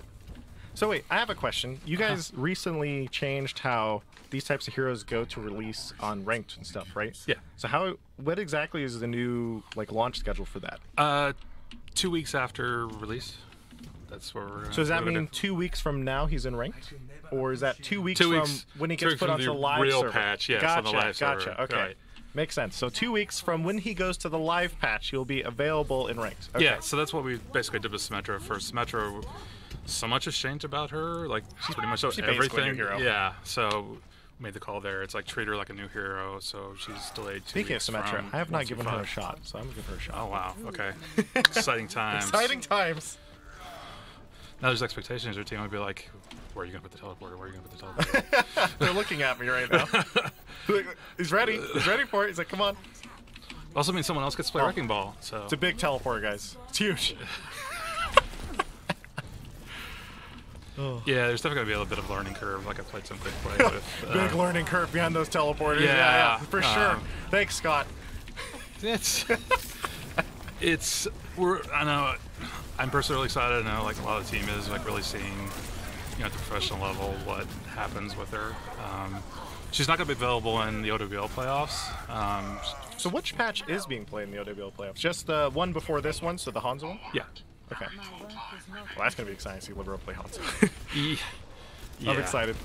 Yes, the Hanzos will be out full force for sure.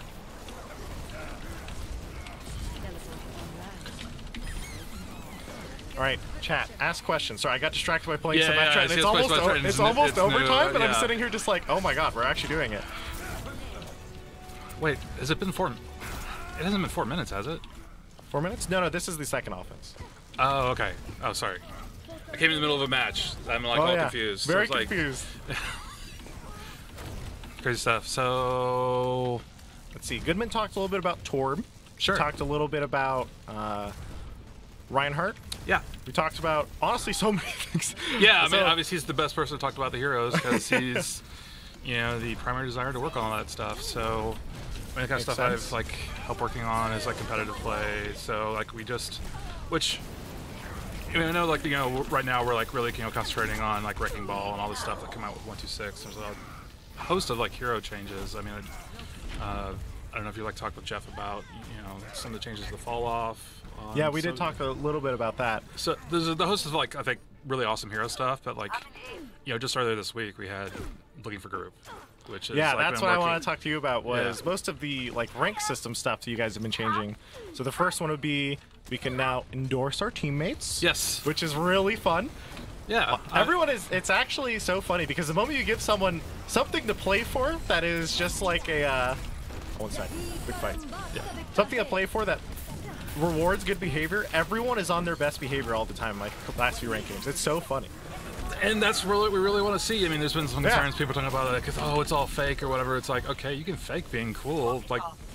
You want to fake being nice to me? Okay, I'm okay sure. End result is you're being nice. So, I mean, that's been really great to see. Like the reaction to that, we've gotten just huge. I mean, people talking about how, you know, just the games just feel like people aren't yelling at each other just so much. Like, yeah, I noticed that in the last day of ranked, which is traditionally probably the meanest day to play ranked. It's kind of a crazy time. It's the day of crushed expectations, a day of disappointment. Yeah, and people are actually kind of nice. And we'll see if that. Hopefully, we want that to continue to roll on to the next season and seasons past that. Well, I think just when you stop getting people into random solo queue games and you put them into groups, people are instantly nicer. Well, I think when you're like just throwing random together by the matchmaker, I think there's a lot of like people naturally assume the worst about their teammates. Yeah. But like when you actually like go ahead and like make a group like through LFG or like because you're doing it with friends or whatever, like you don't assume the worst, you actually assume the best. It's like you try and work with them. Well, it's like if that person made you know, if someone makes a bad play and that happens all the time, like no one is like perfectly playing Overwatch all the time. It's like you don't immediately like, you know, assume that it's like this person is horrible and like why are they like, are they boosted or like why are they like in this like particular rank and so forth. It's just like it's like, hey, you made a bad play, let's try to pick it up like for the next team fight, right? I mean, it's really, it helps like just overall like change the mood, the psychology, and it's just a way more positive place. I think it's just that combined with the private profiles, and a lot of people don't like that, but I'm one of the few people who actually really like that. So yeah, I mean, we've noted all the feedback about that. I mean, I think what you're really seeing with like the private profiles, with LFG, with endorsements, it's a very intentional like sort of package put together to like try to create like a much more positive vibe, and also like giving players a bit more control over how they play Overwatch. So, I mean, LFG is great for that. There are so many ridiculous amount of options that are within LFG. I'm like, I exploded. Yeah, I forgot my teleporter was not down. I was ready to run away.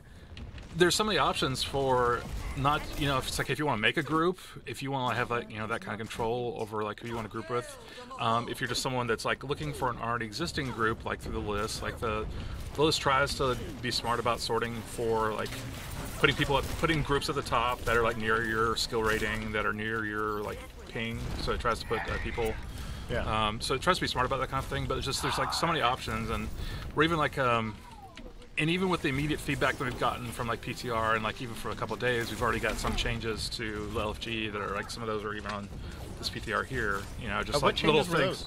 Well, just like little things, like it was pretty cool because like yesterday, like one of our tech artists came by and like had some feedback, and one of the things was like, hey, I was like looking for a group and I tried all these filters, but the filters weren't saving, so every time I went back I had to redo them. Oh, and like it's quality of life stuff. Yeah, I mean, it's just like things just like, hey, let's make this like a really awesome, like easy to use thing. So it doesn't feel like a barrier to finding a great play experience. You know, that's really what a lot of like LFG is about. Like we want to make that like as easy as possible, something you could like quickly. And there you go. I was so close. Yeah. I made a cool play with the teleport. I was so excited. And this, folks, is why it's a test realm. This is why we have the test server chat. Yes, absolutely. So, yeah, I mean, LFG endorsements. You guys also added, what was it? SMS Protect the top 500, so we can't have 20 alt accounts in the top 500. Thanks, Calvin. Yes. Yeah, I mean, there was definitely some people that had like multiple accounts up there. It wasn't. We actually like looked at it, and it wasn't as bad as people thought it was. I mean, there's some people who were like, it's like half the like top 500 is Smurfs, and it wasn't anywhere near half. Yeah. We definitely know it was up there. But something to remember, and I'm trying to make this like super clear, is you need to put SMS Protect on before you start playing. Really, if you like think you're going to get into the top 500, put SMS Protect early, because only the games that have SMS Protect on count towards that 50 minimum. Oh, that's an interesting way of putting it. So, in other words, I need to have 50 games played with SMS Protect enabled to be counted onto the leaderboard. Correct. Okay. So it's not something where like at the very end, it's like, all right, I think I've got the rating for top 500, then I'll turn SMS Protect on, and people will be like, wait, I'm not in the top 500. Well, it's because you need to have the SMS Protect on before that. Yeah. So, word of warning. So have you guys, I mean, LFG was only on for a couple of days in ranked. I think Jeff posted on the forum something like 160 groups were being created per minute or something like that on average. Yeah, that was like the first day. I mean, we've definitely been like trying to track like just how much people are using it. The way, you know, are there settings that people seem to be using more than others? I mean, there's just a lot of things we've been like sort of like looking at, just trying to like make appropriate decisions about how to improve the system. You know, are there things that, you know, people, you know, just like whenever you put in a system like that, and it's kind of the same thing with endorsements, like we kind of we hope that like things are going to go, it's going to be very popular and it's going to go super well, but you never really know. Yeah. Right. But like, so that's why, you know, seeing even immediately people like using it so much. And I think it's like really cool. Like if you actually go into the system, our features team who developed the system does a great job of like, the system feels alive in the sense of like, you see groups being formed, them getting filled up, and there's like actual communication. There's actual like notifications that they're being filled up. You actually see the process of the groups being formed and heading off to play. You get to see each person join individually. Yeah, I mean, it feels like this really like sort of active like train station, like people coming in, like hopping on the trains. And you see the train, you know, trains like, hey, like we're about to leave, like them leaving and so forth. So, and I think that's one of the things that, you know, people want to be able to go into LFG and know that it's like, hey, it's popular enough and it's being used enough that I can go and find a game there. So yeah. I noticed that there were a lot of posts in the forums being like, why do I not see that many groups and things like that? But then I think Jeff posted on the forums afterwards like, oh, well, we actually don't show you all the groups at once because there's just that many or something like that. Yeah, I mean, and that's where I think the smart filtering sort of comes in, you know, trying to make it so where like we want to provide you with what we think will be the best groups for you up at the top of the list. And then if you're like looking for something crazy, or if you're like looking for something really specific, again, it's so flexible that you can actually, I mean, we've got people like not just finding comp games, but finding arcade games. You can like look for, you know, it's like, hey, anything like, you want, because you can dictate the experience that you want to have. Exactly. Which again, that's all these things is sort of like, that's one of the big like themes. It's like, hey, you know, giving you a bit more power about like how you experience Overwatch. Yeah, I noticed that when, you know, there's actually, I saw a couple groups the other day when I was starting to do my last games of the season. Some of them were just, like, honestly one-tricks. And they were just like, I want a group that is okay with using a one-trick. And a lot of people don't want that, but there's actually some people who do want to play with the Torb, and that's okay. And they can go play with the Torb if they want. If there's some really insanely good Torb one-tricks out there that, you know, they can provide a lot to the team, but you know, it's even better if the team works with them. Yeah. And doesn't immediately like, oh, it's a Torb one trick. All right, well, they're clearly throwing, and now I'm not going to take this game seriously and so forth. But yeah, if you can make a group in LFG that like wants you can play with them, it can be super effective. Yeah. I don't know. To me, I always looked at it as, I think I've said this on stream a couple of times now, where like Overwatch was always, in my eyes, meant to be played with your friends. And so yeah, it's always rough to play with random strangers in solo queue, because when it's such a team-based game and the teamwork isn't there, it becomes very frustrating very quick because people turn on each other. But when you're playing with each other as a group, people don't do that and they try and work together, and the game is instantly better. Absolutely. And that's one of the things of last week I made a post on the forums really trying to just, you know, there are a lot of like misconceptions about like how we treat groups. So like, are they a good thing or are they a bad thing? And no, it's like groups are amazing. Like for all those like reasons you just talked about, and also I mean, it's just there's like we don't penalize you, you know, from a matchmaking perspective. Like there's find people that you would like to play with, and when you play with them, it's just so much better experience. And that was the big point of that like post was again, hey, if you play with a group, it's just you can interact with people. They'll treat you more positively. You can work together in ways that you might not otherwise. You'll like, you know, it encourages communication, so you can talk about specific strats. You can try like, you know, comps, whether or not it's, you know, something with a, you know, with a Torbjorn, or if it's like you want to try like, you know, crazy 3 tank 3 support, you know, team comps that, you know, we've seen out there. You know, it just allows and enables all those kinds of things, which is just amazing. I think we've talked about looking for group for a while now. Yeah, well, because it's like. Because playing Overwatch, it's Overwatch is a team game. Playing in a group where you all like, you know, are working together. Oh my, you just got boosted. Oh, this is bad. It's bad. This is. I need to get health. We're good. I thought it was bad for the other guy because it's like you got boosted and you're like super powered now. Yes. Sorry, but he's a goner. He's a very angry monkey. Goodbye. Anyway, yes, we're talking about LFG. So endorsements. Yeah, endorsements were pretty just. I don't know. Were super rad. It's been cool because people meme about it like endorse for endorse, you know, and stuff like that. And it gets really funny. But for the most part, people actually do try to be nicer. Yeah, I mean, and then it's just amazing. We have one of the things that, you know, we've been working on over the last, you know, multitude of months.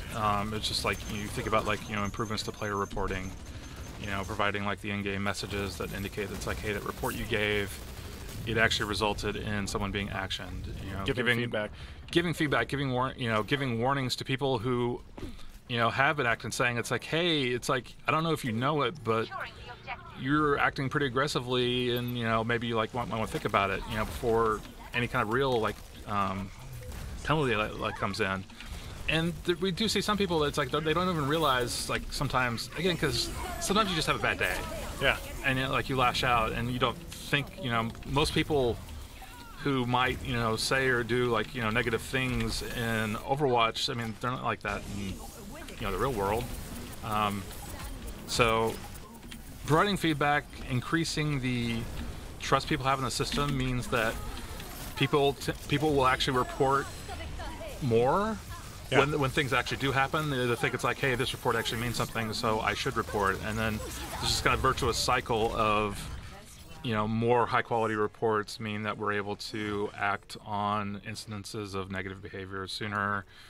We act on the instances of negative behavior. It just cleans up the game. We try to like correct the behavior. Like we're not out to ban people. We're out to like let you know it's like, hey, you're not acting in a way that the community approves of, right? So maybe you should think about, you know, I'm playing in a different way. And it's been like kind of cool because like we occasionally see Reddit posts, occasionally see Twitter like stuff where it's like, hey, you know, they had people realize that, you know, finally realize that, you know, hey, the things we're saying wasn't really that cool, and you know, they should change. And that's been like that's the kind of thing we want to see. Like I said, we're trying to, you know, change the negativity into like positivity, because in the end, Overwatch is a game and you're trying to have fun. Yeah, everyone plays the game to have fun, right? Yeah, right. Yeah, I understand. So, chat, do you have any questions for Scott Mercer? I know we've gone over a lot of topics. There's a lot of people spamming colorblind mode and Genji so far. We are working on more colorblind features. Ooh, so colorblind, if you're out there, that was for you. Yeah, I mean, there are definitely multiple people on the team that are actually colorblind, and it's a big deal to them, and we've been hearing all your feedback. The trick with like colorblind, like there's not just one form of colorblindness, so it's like you have to, it's something you have to like constantly iterate on. You know, get people in to give you feedback that, you know, have like different types. but it's something that we definitely are continuing to work on. Oh no.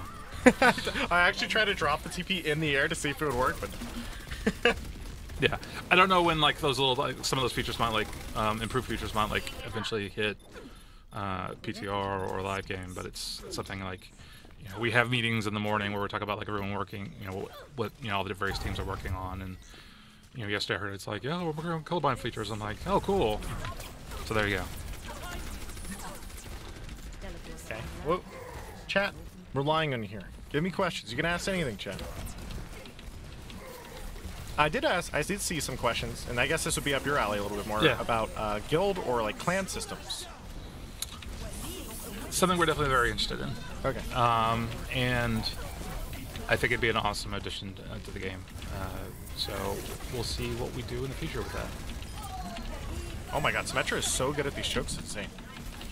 Yeah, that barrier is a sneaky strong ability that I think like it's going to take a little bit of time for people to really understand just how to use it, because it's definitely it's another one of these abilities that like it alone doesn't win you a fight. Like your team has to know how to play around it. Yeah. But as people like as people, not just the Symmetras, but as everyone else learns. You know how Winston's juggle around Winston shields? That's pretty much what your whole team is going to do with this build. Sure.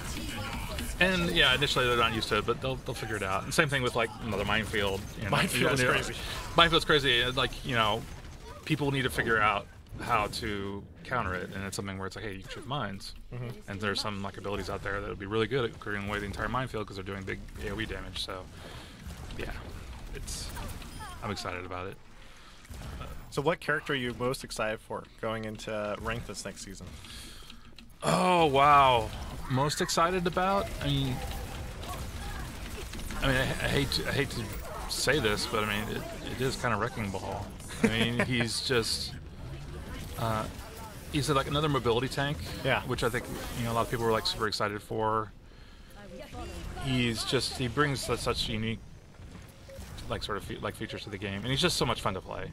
Yeah, he is. I mean, that was just something like even like we're all testing. It's like once we got like the grappling hook like up and running, and we're running around test maps and then running around other maps like grappling hook and finding different ways to like work around, and just the sheer sense of the speed of it. It's just a blast to play. I just get worried about having so much mobility, tanks, and damage in the game all at the same time. Luckily, Brigida's in the game now to stop a lot of the dive, because I think if you put Wrecking Ball in before Brigida, oh, that would have been scary. Yeah, I mean, yeah, definitely. I think also, I mean, once you get like both Symmetra and, I mean, Symmetra also, I mean, the right click is very long range, and because it, you know, feels like rockets, but I mean, she has that potential for a lot of like short range left click damage as well. Yeah. I know Jeff was talking about that a little bit earlier about, you know, we want that to feel like pretty strong in the right circumstances. So. So is Symmetra just expected to be playing with like tank-based slow compositions to use the teleporter as much as possible? Or? I think that'll probably be the first thing people try. Yeah. They'll leverage like the other strengths of Symmetra. You know, it's like, hey, if someone tries to come in super close to that kind of like generally short range death volley kind of comp, then like the left click becomes potentially pretty good. But I mean, the great thing is that like teleporter is useful for all kinds of comps. You know, extra mobility is good for everyone, not just people that didn't have much in the first place. So yeah, it's true. I mean, we saw a lot of that. Like I remember, like with May, I mean, there was a lot of that clever stuff done in Apex where people were like, "Oh yeah, like ice walling, Meta, like up around, yeah."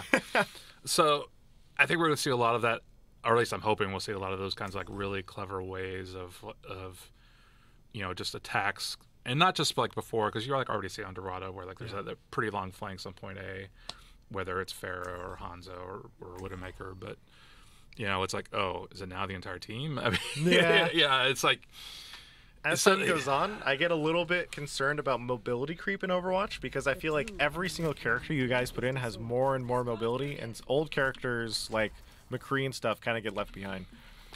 Well, that's one of the reasons I think, you know, you're seeing the fall-off change. Yeah. I mean, the meta, like, recently has been, like, you know, very, like, tank, Brigitte dominated, and then snipers. Yeah. You know, lots of double snipers. Right, and that, like, there's a whole big area between that in terms of like distance that, you know, the McCrees, the 76s, you know, all those kind of characters that were really supposed to dominate a bit more, like as a more mid-range focused character. So, I mean, I think that's one of the hopes of that. So, there's a lot of things going on at once. We'll have to see. I mean, especially, I know that like the OWL like in playoffs are going to play like a 1-2-5, which is the Hansa one, but we'll see. You guys get especially to like see... a World Cup. World Cup's going to have a lot of this stuff. Oh wait, what patch is the World Cup qualifiers going to be? I don't remember. It depends upon when exactly it is, because they're on different times. I believe they're playing on this one, but don't hold me to that. But then the finals are like even later, so you know we'll have to see what else we like pick up for the patch after this. So, yeah. And certainly I think we'll be reacting to everything that's happening on 126 on live and make adjustments. So. But yeah, World Cup will be pretty crazy. I just want to see. We were joking about this. I remember people were talking about the Team USA tryouts. They're like, okay, who's going to be the best Symmetra player come BlizzCon? People were talking about. Yeah, I mean, someone's gonna have to put in a lot of work. I mean, there's definitely. It's actually going to take a crap ton of skill. People joked about Symmetra being a really easy play, but now she's pretty tough. There's just. I mean, I think everyone that's on ONL has like a very awesome knowledge about all the maps. So I mean, I think they're already like a lot of what you think about like Symmetra is just having map knowledge about like where to place teleporters, where you can move, you know, flanking routes, how do teams move around the map. So I think they're already in pretty good position for that. But questions like, well, where's the best place to put these turrets? Because these turrets are, you can place them now from like super far away. That opens up some possibilities that didn't exist before. They're a bit stronger than they used to be. They don't like, you know, they're not wafer thin, where you know Winston just breathes at them. And yeah, I remember you used to see 6 Symmetra at a choke, and Winston would just walk through and just 360, and everything would be dead instantly. Yeah, now it takes a little bit longer. he has to apply the Tesla cannon to it a little bit more, but so I think that'll be different. People like have to learn like what's the best ways to use that. I was really amused. I mean, I think it was in the stage playoffs. Like one of the teams actually tried to set up a car wash on Gibraltar, like briefly. Really? Yeah, it was kind of just a clever like one-off thing, and then they switched off Symmetra immediately. But again, like there's those kinds of strats. Yeah. It's like, hey, you know, it's like, or do people just use the turrets in the sense of like, hey, I'm gonna use my turrets just to protect the sports. You know, who knows? Like I said, I'm certainly not the like. I think OWL like strat expert by any like. I think from just playing it, a lot of the time what ends up happening is a fight will be going on, and then suddenly 3 Symmetra turrets will just appear somewhere in the team fight, and they'll just start like.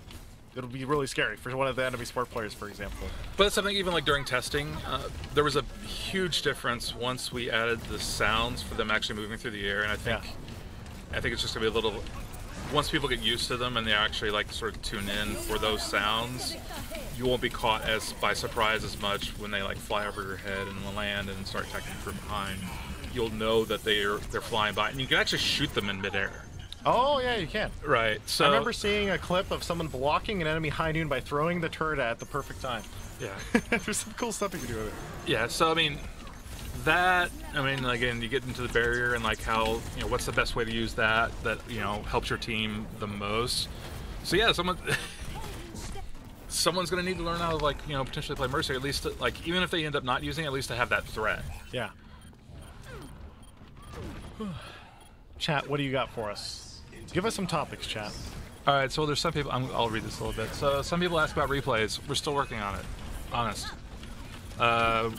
We still want to do replays, and we're working on it. And we're really excited about like the final form of what replays will look like in Overwatch. A lot of exciting stuff happening there. We don't want to just like do replays. We want to do replays at a really high quality. Make sure it's really well polished. It's, I mean, not just polished, but like super like easy to use. You know, moving forwards and backwards in it. Making something where you like don't have to like necessarily like, you know, manage like all the files. Like there's a lot of things we want to do right with it. So it's definitely taking a little bit of time. There's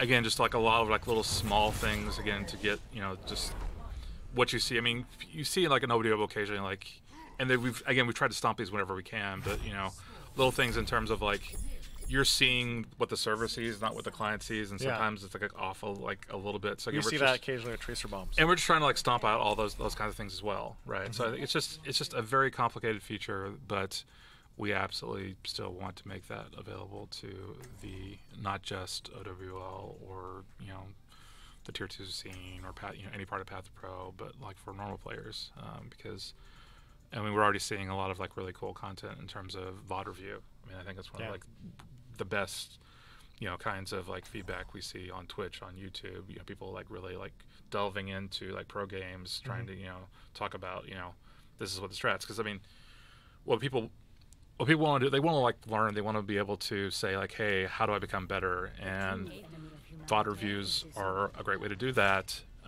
They teach you what the game is. They teach you what the game is, and with actual replays, you're not just limited to what the spectator happened to be looking at, but you could actually go and look. It's like, hey, what if I like, could I potentially like, hey, what is Jonak looking at all the time? Yeah. If I want to be like an awesome Zenyatta, it's like, hey, I'll look at Jonak. Invaluable, because when I was first learning Diva in Overwatch League, I was spending most of my time in spectator, and so I would just watch and record as many enemy divas in Overwatch League as possible. So I had this giant spreadsheet of every diva in Overwatch League recording VODs, and I just watched them and I studied them all the time, and that's how I learned diva so quickly. And I think that sort of thing is very, very important for the tier 2 scene, the tier 3 scene, anyone really, to improve their game as fast as possible. Yeah, I mean, especially for for tanks and supports, where a lot of what they're doing is the positioning is so important.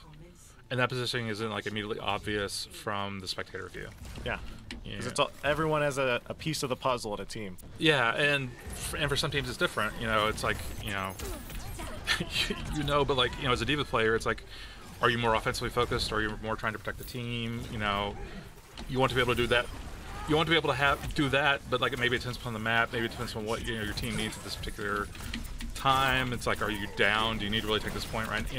There's so many things that come into playing these heroes at like a super high level, with like great teamwork, that being able to see the full replay will really, I think, unlock a lot of that, like the ability to learn and improve. So that's one of the reasons I'm excited about it. I think it's just really cool to be. It'll be really cool just to be able to like look at a game in the client. Whatever like frame rate, you got a really nice PC, you would like look at the game, not just like as a compressed video. Like, so. Lots of people talking about Genji in chat. Lots of people talking about Genji. The people are worried, man. With Brigitte in the game, all the armor, people don't know what to do. Genji still has a lot of amazing things about him, and he definitely like makes some really super impactful plays. Is he necessarily, during early OWL stages where he was being played practically, it felt like the entire time, along with side Tracer, and then the big dive comp. Are we in that kind of place? No, but that might be a better play. It's like the important thing is like, are there times where you would want to use Genji? If the answer is still yes, then I think we're still good. Can't be that bad. It can't be that bad. Certainly, she's one of the big reasons we have the symmetry work is because no one played her in OWL. Has she ever been picked? Briefly at the beginning of matches. So basically never. Yeah. Was she the only one that has never been picked? People picked Torb. Yeah, she was it.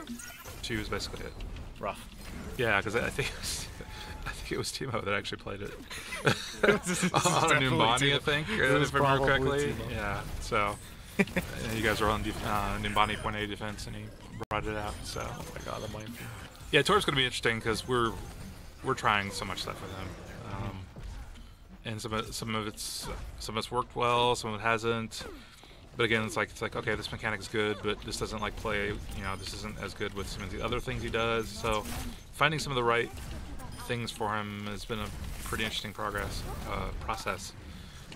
because I mean he has some of the same issues that Symmetra has, just not as bad, in the sense of they're very snowbally in the sense of like they're really great if you can like win that first team fight.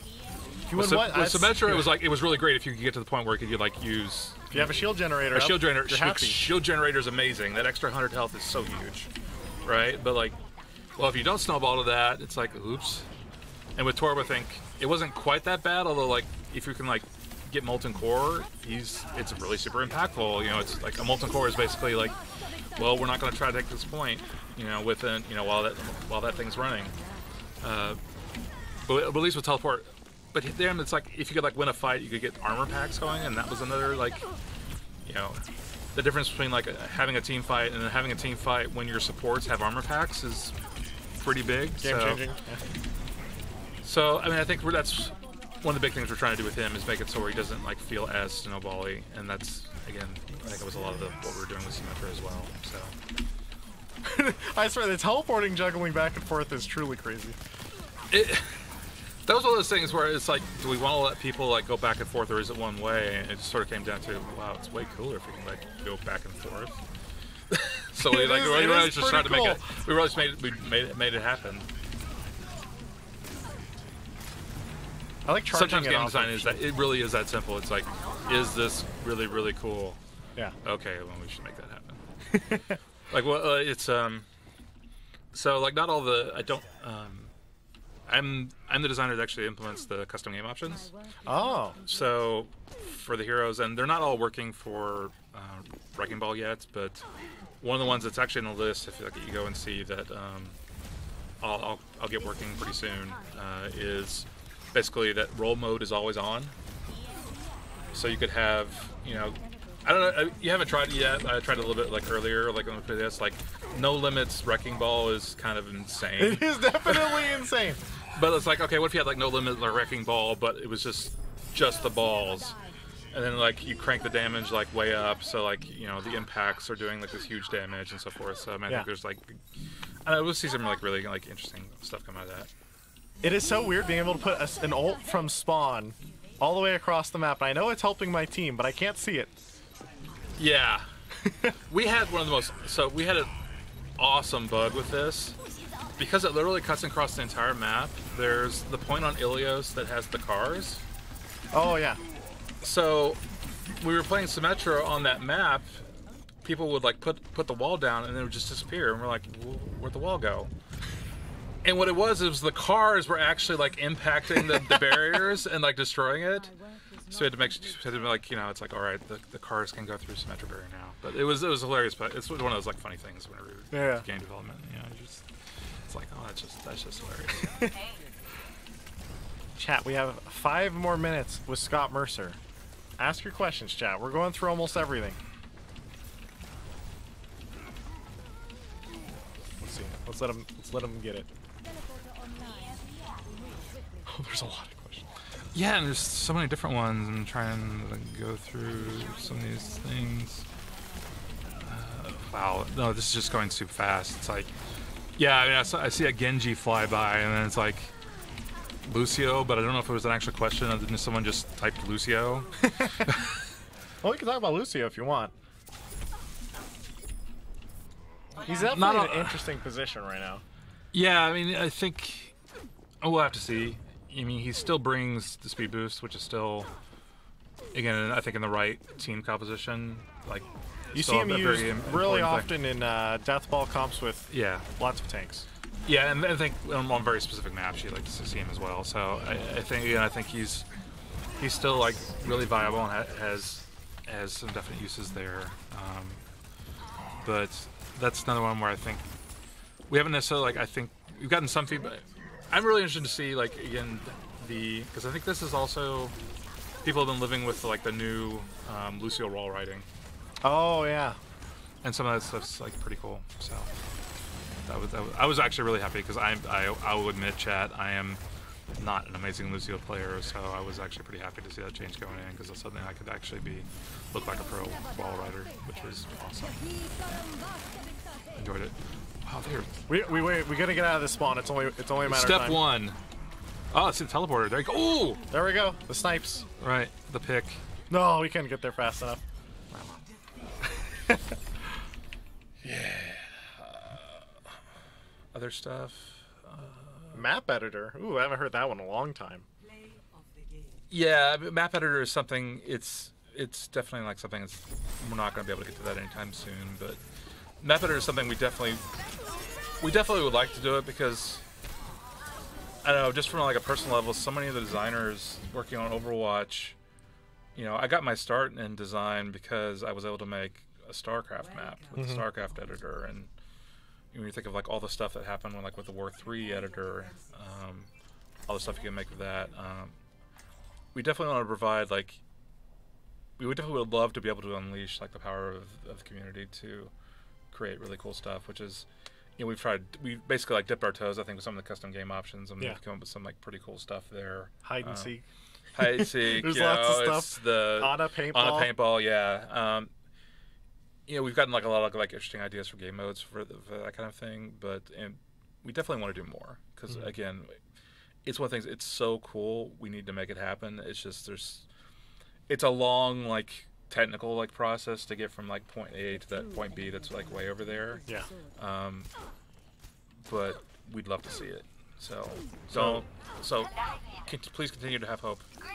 And like I said, I'd love to see it personally. So another question I saw scroll by very quickly was competitive rewards. Yes. What are your thoughts on competitive rewards? So for us, competitive rewards, it's really a situation where in an ideal world, I think people will be playing competitive because they like the rules, they like just the competitiveness of the mode, just period. Like again, it's the most fun way for them to play, is to play with like a competitive, you know, in a competitive setting. The like attaching rewards to something like that is something that almost feels like we almost shouldn't have to. I mean, I don't know if we necessarily like need to. Like we've done the golden guns, and certainly they're cool. They look really nice. But you know, at this point, like people that enjoy competitive play are going to play competitive mode. I think regardless of rewards. So it's something we're not, you know, actively looking to, you know, get right on like more competitive rewards. But so we'll really just sort of have to see. But it's not very high priorities for us now. We've been spending all this time on, you know, I think systems that help competitive play in a more general sense. You know, the LFG, endorsements. You think of like all these things, you know, like, you know, helping, you know, player behavior, you know, better reporting, all that kind of stuff. When you think of like what would make competitive play better, the answer to that isn't necessarily like, oh, better rewards. I want skins, you know. Right. It's like, hey, what can we do to, you know, improve the matchmaker? What can we do to, you know, improve, you know, issues with player behavior? You know, what can we do to provide players with more control over creating groups? You know, all these things I think are a much better and healthier way to improve competitive play, and that's why we've been prioritizing all those things over, you know, something like, hey, can we create another like set of weapons? You know, if it's not gold, what is it? I don't know. Like, you know, you've heard people talk about it. It's like, well, can you have diamond weapons? It's like, yeah, we can probably make some pretty cool looking diamond weapons, but yeah, again, like, is that the reason you're really playing competitive? Yeah. So there you go, chat. There you go, chat. I think we get maybe fit one more question, chat. One last question. Or maybe I can hang around a little longer. We'll see. We'll see. Keep on asking questions until I'm kicked out, chat. Let's go. Tournament systems. We're excited about it. Again, that's not a short range sort of thing that you'll see, but it's something I actually like worked on a long time ago, like Warcraft 3's automated tournament system. Oh. So it's something I'm familiar with and know how like I think it could be really cool. Some of the stuff I think will play into like some, you know, we'll see. Again, it's just a matter of priorities and what we were trying to do with competitive play, but I think there's a lot of like really cool things.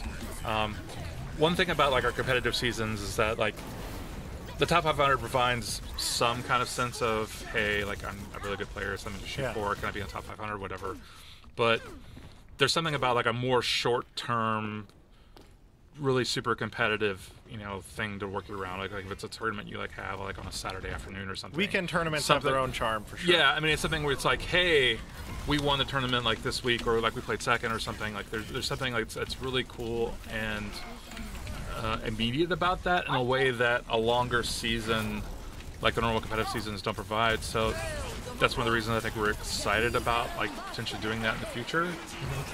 And you know, once we get to that point, you know, then I think it also helps just provide tools in terms of, you know, I know a lot of the pro players have asked for these kinds of like tournament systems again because they just want to be able to set up, you know, more thought together teams.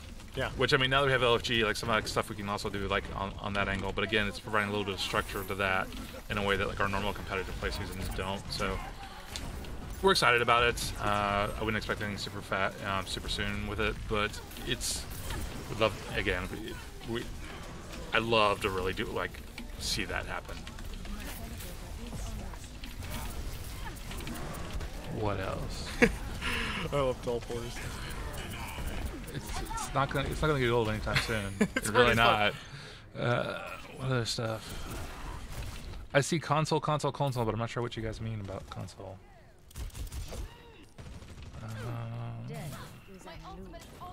Sorry, chat. This is like very fast. It's very fast, and my eyes are not quite so good anymore. What? Oh, I think I'm getting tossed out. Uh-oh. They're taking them away. Reinforcements? Reinforcements have arrived. You get someone else to like talk to. But anyway, it was good seeing you, good man. Yeah. Last time we chatted was Gamescom in Germany. Yes. It's been a while. And you were destroying all these. Oh yeah, we destroyed it a little too hard. No, I'm just saying. I was saying it. like at Gamescom, we were debuting Junkertown, and you were streaming, but like you were playing everyone that was coming up to play Junkertown. So there wasn't much, though, we would say like very like tightly skill-based matchmaking going on. So you were just horribly spawn camping like people, and you had to like let them go. It was amazing to see because it was just a Junkrat clinic, you know. Just it was such a funny. It was hilarious. But yeah, definitely great seeing you again. And congrats on that stage 4 turnaround, man. I know, we turned it around. Yeah, it was tough. It was really good to see. Very fast. But yeah, so thanks. I will get out of you guys here. Say bye, chat. Give them hearts. Bye, chat. Love you guys. Really, love you guys. All right, I'm off. Peace. All right, chat. That was Scott Mercer. Bye, Scott. Bye. All right, chat. Wait, is the pug still going? I think everyone crashed. So, chat. Guess who's coming next, chat? Take a guess. Soon TM. Jeff? It is. Papa Jeff. Soon. He hasn't actually opened the door yet, so I'm just sitting in this room alone. But only alone with you, chat. I'm making eye contact with you, chat, right now.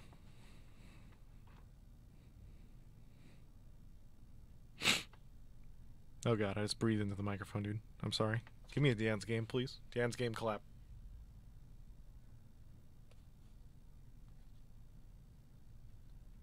Thank you, chat. Appreciate it. So what kind of questions do you guys have for Jeff? I need some ideas. Because honestly, I ran out of all of my question ideas starting after Goodman, which was the first guy. And then we had Scott, and now we have Jeff. So we're on dev number 3. I'm running out of questions. I have a delivery. The delivery. Oh, hello, Jeff. How are you doing? I'm doing good. And water's through there. Okay, awesome. Brandon, you good? Yeah, I'm good. Okay. Thank you. Thanks for joining us today. I know. You guys are having a busy day. It's quite a busy day. It's been a fascinating week because earlier this week on Tuesday, I read on the internet that we had single-handedly saved the game with LFG, and then this morning after we tweeted the hamster in the ball, I read that we had single-handedly destroyed the game forever. So, well, you know, in 1 week, the game industry moves pretty fast, Jeff. You got to keep up with it. You don't know. Yeah. So hopefully But hopefully, as people have been playing, because we deliberately did the thing, it was planned all along that we were going to put the tweet out at like 7 in the morning. Yeah. And not explain anything and just kind of let it go. We knew we were going to put the PTR up at 11 and just kind of let people run with their imagination a little bit. Yeah. I think once you play, he's an amazing game design, and I think he's going to be an amazing contribution to the game. I mean, I've been waiting for skill-based movement, and he is the epitome of skill-based movement. Like, you actually have to know the map so well to go around. It's gonna be really fun. Yeah. I can't wait to see all the rollout sites I know. of like on what map, you know, what are the crazy things you can do and how badly can you break the game with this little guy. Yeah. I'm honestly kind of worried about like, okay, Symmetra and Hammond at the same time. Does he keep his momentum if he swings through a teleporter? He technically should. If he doesn't, I'd consider that a bug, but that would be pretty amazing. I'm excited. We're in new territory with this Symmetra teleporter and with this guy and his momentum. Like, we need to just decide the rules and figure out how it should work. My guess is by default it will work that he keeps his momentum. So we're not coordinated enough at my skill level to actually make something like that happen. Like, if I take, I'm not either right now. It's gonna be really hard. If I take, like, anytime I hit the Symmetra teleporter, it's kind of like a shock. We used to have it, by the way, where you didn't have to press the interact key. Oh, you would just go through. That was a complete disaster. I feel like you could just troll your teammates so hard with it if it didn't have an interact key. Because it's not like it's just only in spawn anymore. It's everywhere. It's everywhere. And then you would send it, you basically be 1v6ing everybody. I've been noticing you're playing a lot of Symmetra. Yes, I am very addicted to Symmetra right now. Nice. What do you think of her? Okay, I really like her teleporter. I think it's really cool.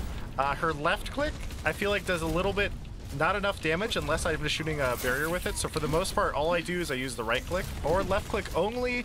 I'd have to do the math on it to see when it's an actual DPS increase, because I feel like, let's say I'm shooting a Wrecking Ball who jumps in, right? If he jumps in, and I know he's just going to eventually roll out, is it faster to shoot a couple right clicks, or do I even bother charging up the left click? Yeah, are you going to get ramped or not? Yeah. We were talking. Did you talk to Jeff about it all today on the stream? A little bit, but I don't remember. This was definitely a topic of conversation for us yesterday. Was, you know, is Symmetra's left click in particular in the right place? Do we need to do something? We have to be careful with it, especially when the ramped up damage is crazy, and we really like the concept of there should be skill involved in getting to that ramped up state, and then there's a big payoff moment. But we just need to make sure that you get there at the right time. I think we did it with Zarya. I think we're in a good place with Zarya. Zarya feels very good. Yeah, so we just need to figure it out for Symmetra and get her with there. Zarya, it's like if she's ever ramped up, you know why. Like, you're the reason. Like, you fed her. Like, it's your own fault. You know, you know it's coming. It wasn't me. It was my teammates. Yeah, exactly. Yeah, I don't know about you, but I never feed her. Well, definitely not me or my LFG teammates, but definitely that solo queue guy on my team now. We were grouped last night, but we were grouped as a six stack of like all legit friends. So filthy six stack. I know, filthy six stack, and we were all friends, so we couldn't endorse each other. Oh no! So the game became how sickeningly sweet could we be to the other team to try to get endorsements from the other team, because it was our only hope. We just removed each other from friends. Oh, look at that. But then you guys added the cooldown. Yeah. Of when you remove people from friends, you can't commend them or whatever. So we were just sitting there, just like, oh, we can't endorse each other. What do we do? It's almost like we thought of it ahead of time. It's a shame. I was hoping to farm my endorsements. By the way, I don't know how you do it. I can't play the game and talk about not what's happening in the game at the same time. This it's like is very the much hardest my thing. autopilot, in which I don't really know what's happening, but I'm just sort of like aiming in the general direction and throwing teleporters and stuff. And I really like teleporters. So right now I'm just having fun with it. What are you excited about? Like, what do you think will happen on the OWL level that's probably not going to happen in our average games with that teleporter? Like, what are some of the things that you think are possible? I get really worried about start of game teleporters on just cheese strats with teleporters. Because you can see, so pretty much, like, let's say you want to, how'd I put this? Let's say, I'll go over and say Horizon first point offense, right? And if you ever watch an OWL, you'll see it as there's a phase of attack where people are setting up, and then they wait a few seconds in cooldowns, and then they attack. And so the setting up phase with Symmetra, you get to skip that because you have to use one cooldown now. Because before it was like, okay, Winston go here, you drop the bubble here, you matrix our Mercy across, we go here in the corner, we wait for the next leap and dash CD, we dive top. If they don't have Brigade, like it's very in depth, like a whole flow chart of how to dive certain areas, right? This is just one example strategy on one point. But with Symmetra now, I just drop a teleporter. It makes it easier. And the best thing about it too is I think it'll make a lot of these, well, maybe it's the theory, I'm not sure. Let's say an Orisa comp, for example, on defense on a lot of these maps. I think in solo queue, a lot of people have problems with that because, I mean, how often do you see like a spam comp? Like Symmetra is going to get used a lot right now, right? Junkrat, Orisa. How common do you see that? Well, I mean, you guys are reworking Torb now too, so you're going to have like the trifecta here.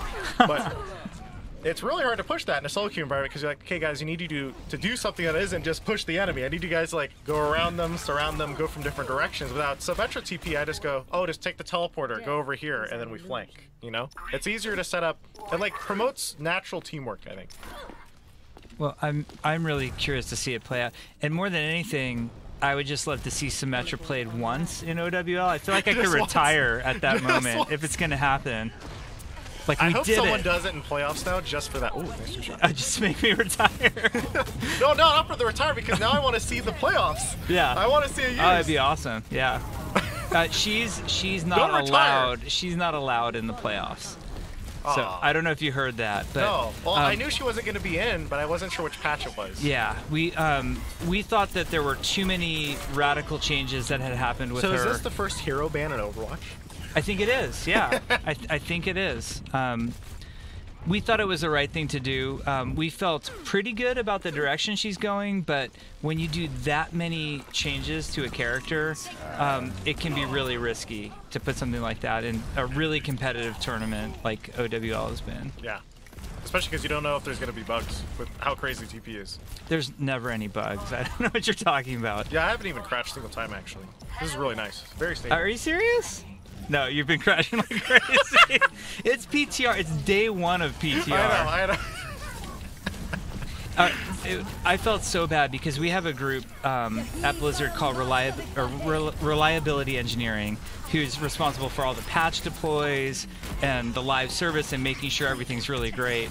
And normally when we put a PTR up, they're accepting of some bugs because they understand like the whole purpose of the PTR is that these bugs are going to happen. Yeah. But last night they came to me and they said, you know, look, this is a big hero announce and there's still some bugs in this build.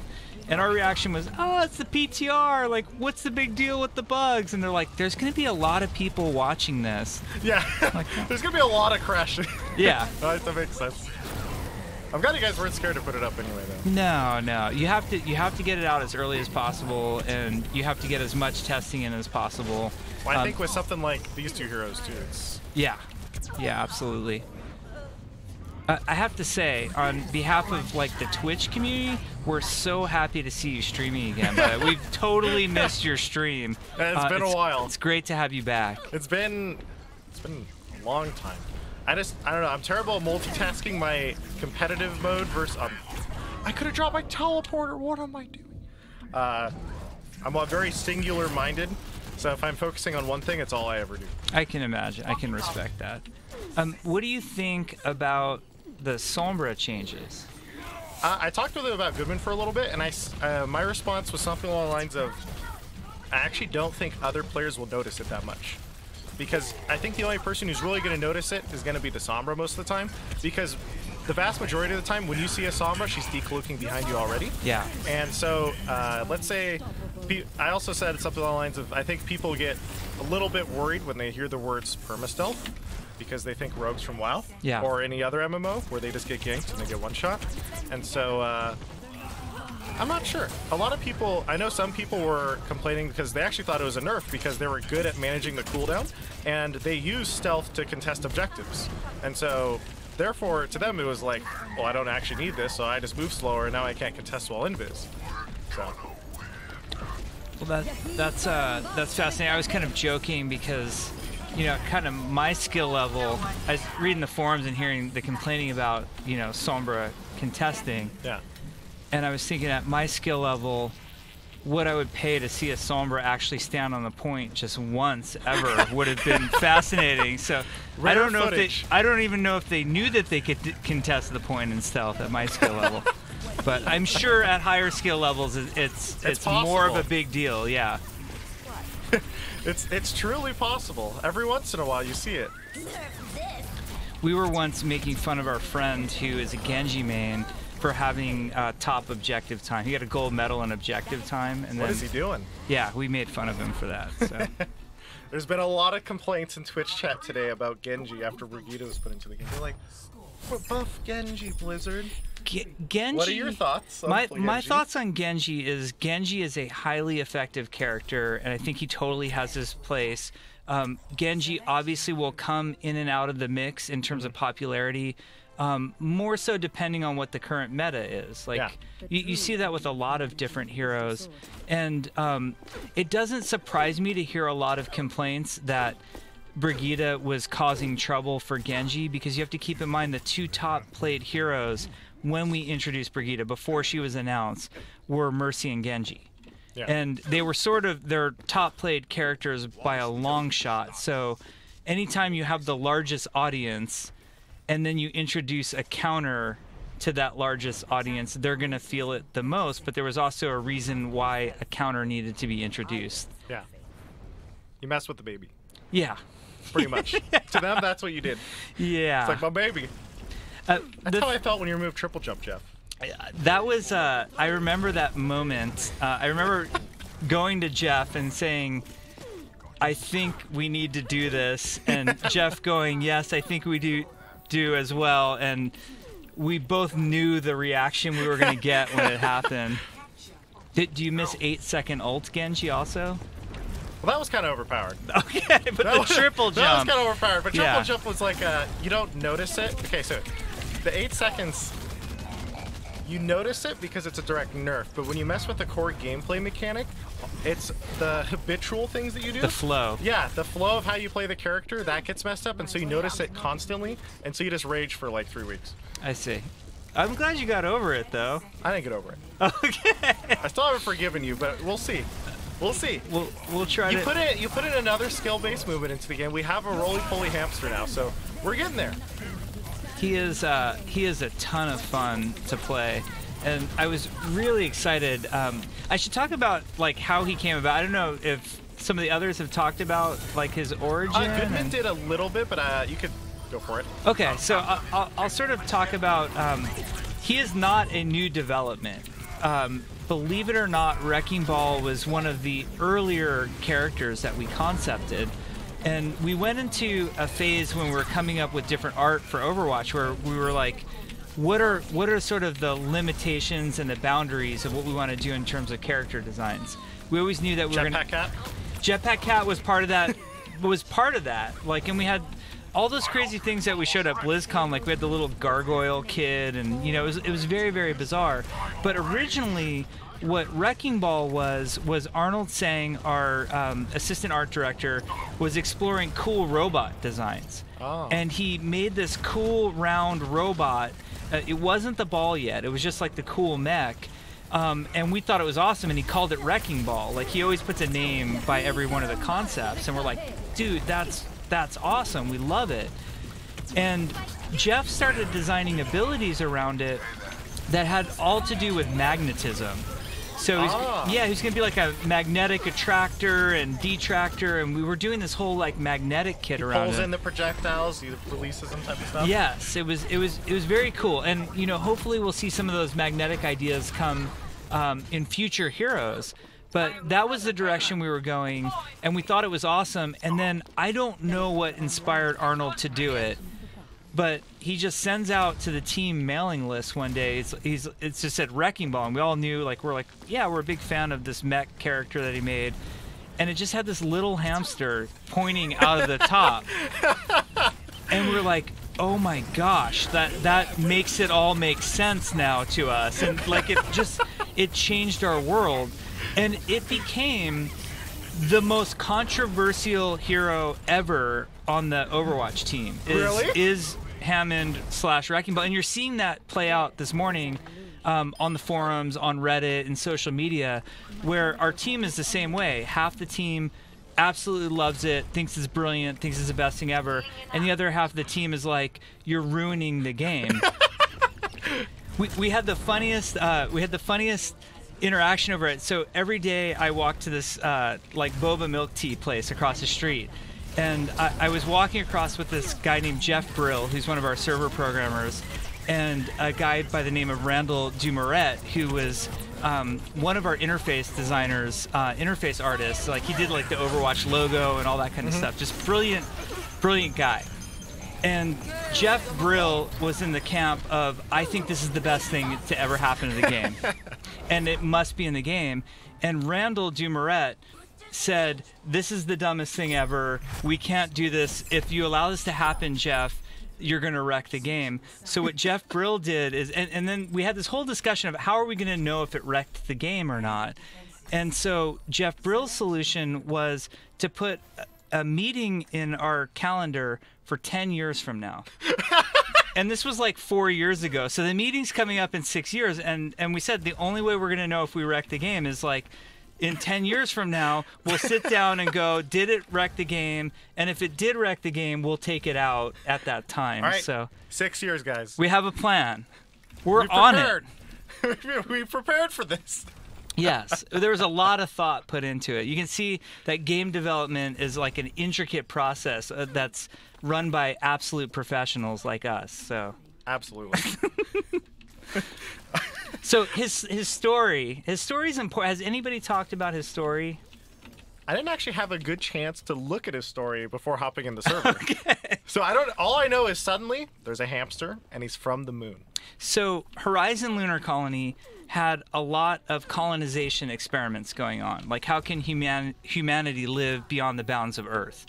And part of that was bringing a primate group up there and doing some genetic experiments on the primates to sort of see what the effects of living in space would be for them, as well as how that would affect humanity. And interesting things happen. Like Winston all of a sudden is super intelligent, he can talk. It all kind of makes complete and total scientific sense. Complete sense. There also happened to be a minor test subject there called Hammond. And Hammond was this little hamster, and they started doing the genetic therapy on him as well. And two things happened. One, he became intelligent, and the second, he grew a whole bunch. Big hamster. He's very big, yeah. We were having a discussion about size and scale, and how big exactly is the hamster, and we're like, well, he's about Pikachu size, as if Pikachu is a scientific measurement of size. But yeah. So then the primates on the Horizon Lunar Colony revolted. Winston wasn't down with it. Like he was like, hey, I actually like Dr. Harold Winston and these other scientists. I too am a scientist. Mm-hmm. I'm going to escape from this primate revolt that's happening on Horizon Lunar Colony. And even though Hammond doesn't speak, like he can't speak to humans, he was thinking the same thing too. Like, I got to get out of here. These monkeys are crazy.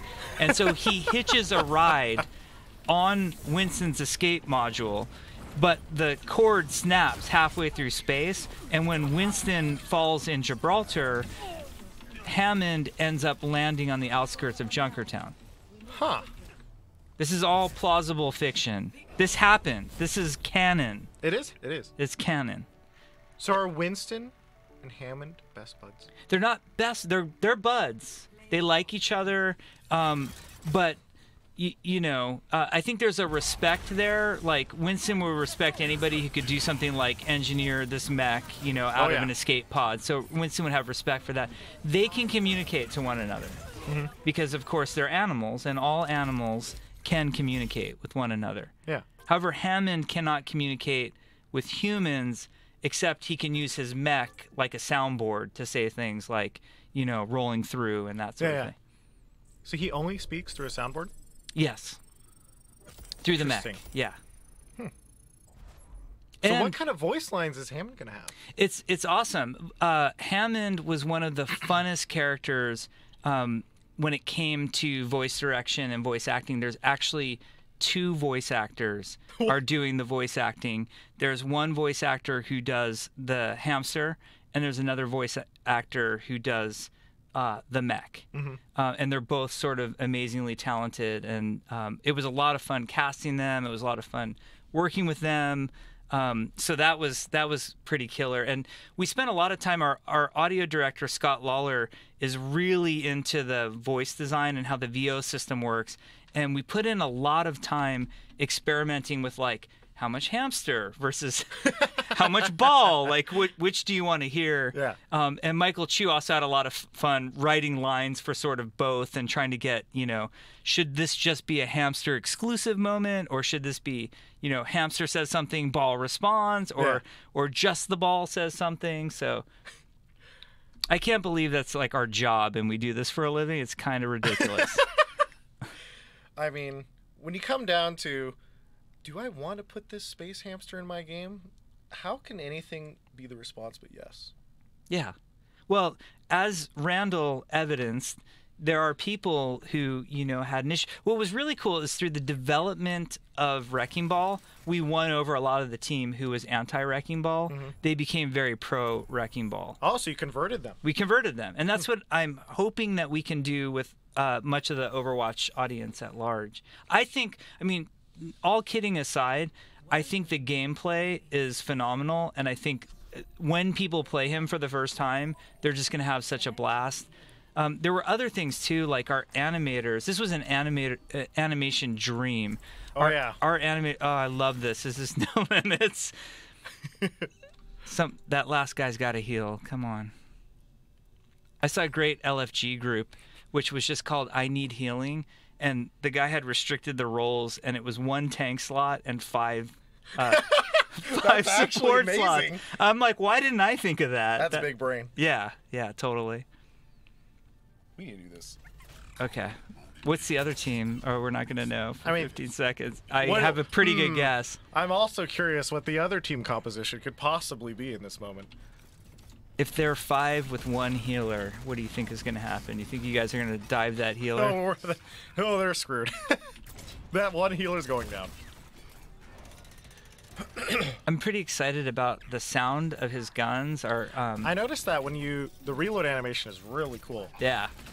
You also, like, the longer you shoot his guns, the more you'll start to hear them. I just describe it as fluttering. Like, you can hear them going out of ammo. And you see the barrels start getting red. Oh, yeah. It reminds... Isn't there another character who does that? Yeah, we try to do it on a lot of our characters. We're trying to make the guns feel as visceral as possible. Yeah. We're really lucky. We have a bunch of friends at Infinity Ward, and they're the guys who make Call of Duty, or one of the studios that makes Call of Duty. And we spent a bunch of time with them because we think their guns feel and sound awesome. Yeah. And so this was the first hero that we worked on after we had this big meeting with Infinity Ward where we learned some of their tricks and techniques. So that's really cool. You guys get to share ideas like that. Oh, it's awesome. Yeah, it's a lot of fun. And then we get to see all the stuff everybody's working on and show them our stuff and just get ideas. There's a Doomfist in there. They have a Doomfist and a Roadhog. So who, in your mind, who do you think Wrecking Ball is going to counter? Who do you think is going to counter Wrecking Ball? Honestly, I think he's probably going to be really overpowered. Okay. And the reason for that is just because so you have a lot of mobile tanks in the game. This is probably the most mobile tank who also does some of the most ridiculous damage. And so when you implement a mobile tank who has burst damage, so Winston Leap, so for example, Winston's in Overwatch League, they land and they punch same time, right? So that's a decent amount of burst damage. Now you've added a second piece of burst damage. So what's going to happen is I can see 3 tank compositions being run with Hammond and Winston and Diva, and all 3 of them will try and jump the same target together and just one-shot them. I could see that being pretty common because let's say you have a Hammond plus a Winston on the same team and a target is discorded, they vaporize. They're gonna, yeah. And so, because he has a burst ability and he's a mobile tank, he very quickly turns from, how do I put it, like Winston. When you have just like 1 character diving, that's like a decent chunk of burst damage. When you have a lot of decent chunk of burst damage put together, suddenly they're just a goner. And so luckily we have Brigitte in the game now, to, like, you know, kind of give you a buffer for a lot of that. They can give you armor, or maybe she has armor from the ult and stuff like that. But that's what I'm worried about right now is not only that, but also if this character is very, very easy to get behind a team because he has some of the highest mobility in the game. And so when he gets behind a team, it's very difficult to kill him or catch him because he can just run away from you. And it's how do you catch him? And then if you do catch him, how do you kill him? And who's going to do that? That's very difficult. If you were going to try to hard counter Wrecking Ball right now, like let's say the team, you weren't playing No Limits, the team had a Wrecking Ball, what would be your strategy to take him down? I would probably look at, well, it depends. I think Discord? Yeah, Discord is the easy one. I would like assume like a full standard team composition, and which is going to be like 2 healers, couple tanks, couple DPS. I would probably want either a Mei. I think Mei really destroys him. He has a very hard time versus Mei. The new Symmetra turrets actually slow him down really hard. I noticed that when I was playing Wrecking Ball and the other team had a Symmetra. Let's say I come around a corner, even in ball form, if I'm swinging, I can just be instantly rooted in place and I just explode. So I think any character with slows, any character that has stuns, so McCree would probably be very good versus Wrecking Ball. His hip just ran into a minefield. His hitbox is so big that McCree can consistently right-click even mid-range and probably one-shot him. Not really one-shot, but you know, do a lot of damage. Mei is really strong. Reaper probably really destroy him because his hitbox is gigantic. I don't know. That's my first instinct so far. But the hard part is catching him. Yeah. Yeah, there's a lot of times where you think you've got him, and even the team is focused on him, and he'll manage to get away. That adaptive shield is really powerful, like that ability, and it encourages him to, you know, dive in like you just did. Like you're actually even more so encouraged to jump into a group of 6. A lot of times we'll be playing with Winstons who will jump into a group of 6 when they really shouldn't. You know, it's really not a good idea. And Wrecking Ball can actually get away with it in some of those moments. But I think that'll be one of the tuning points for him. Like, obviously, he has a lot of easy knobs for us to turn. Yeah, cooldowns. Cooldowns, damage, you know, how much adaptive shield, mins and maxes on all of that. So I feel like he's a character who's situated to not be terribly hard for us to balance in terms of what he can do. The main thing is when you balance a character like this, you don't want to lose the fun factor. And right now he's very much tuned for that fun factor. I think he's at maximum fun right now, which will probably end up being maximum overpowered, because I just look at it as when a character can consistently jump in and almost always consistently jump out. So like Winston, for example, if I jump in and I drop my bubble, I can be blown up before I jump out. But this character, I can jump in, and if there's enough people around me with my new shield, it is nearly impossible for me to get blown up, even if I'm discorded, I think. Because I think you can start at like over 1,000 HP if you hit like the whole team inside of it. So I think once you guys see him played out a little bit more and more feedback, oh, that guy disappeared, bye. Probably I could see his shield being nerfed a little bit just for basic survivability, and then past that he'll probably be pretty decent. Because, I mean, for example, I think I just had only a couple people there, but I ended up getting like a 300 or 400 HP shield, and that's like almost a Winston. He was really fun. The first version we had of him, he didn't have the grapple claw. And that was something, we had a designer named Adam Poole, and Jeff Goodman worked a lot on it. He added that grapple claw, which, like, it hit that fantasy of Wrecking Ball even more. But wow, the mobility that it added at that point. And it was just so much fun, like the crazy things it could do. And we spent a lot of time and iteration on trying to get it to feel as good as possible. Spent a lot of time too on the roll speed and how the roll felt. So hopefully people have a good time. I'm really excited. I know not a lot of people even have access to the PTR. You know, our entire console audience can't get there and play there. So they're not going to get to play him for a little while still. But I'm so excited for when people get their hands on him. I think it's going to be pretty good. This guy's just spinning in circles. Yeah, you can do that. That's all he's doing. Yeah. We have this guy on our team. He's a really talented designer. His name's Mac. He's the guy who made like Chateau, Deathmatch Chateau. Oh, That's such a good map. Yeah, that was his first thing he did on our team for us too. Was that map? He just like showed up, made that in his first week, and we're like, oh my god, you're amazing. That's awesome. But Mac is hilarious because the way he plays the game is ultra aggressive, and usually he plays tanks or supports. But when he plays support for us, he likes to play Moira, and he's the type of Moira who always is first, like leading the team. Yeah. I don't mean on the scoreboard or anything like that. I mean like physically, geographically, always out in front of us. And then you'll see him fade into the enemy team, and we're like, oh man, like I don't think that's going to end too well for us. And sure enough, he melts. But then Wrecking Ball came along, and it's like the perfect hero for Mac. He now has his own hero. And we're all so excited, like. But before, when you'd have Mac on your team, you'd be like, oh god, is Mac going to play Moira? Because we're kind of in trouble if he is. But now, when Mac insta-locks Wrecking Ball, we're all really, really excited. We're like, yeah, just get in there and disrupt and do your thing. So I think it speaks to a certain play style. Yeah, definitely. I think all the ultra-aggressive players who just want to get in there, they're going to love this hero. Yeah. The only thing I get concerned about when I see heroes like this is that I feel, I brought this up to Goodman too, is I think since release, Overwatch has seen mobility creep and heal creep, where essentially every new hero that gets put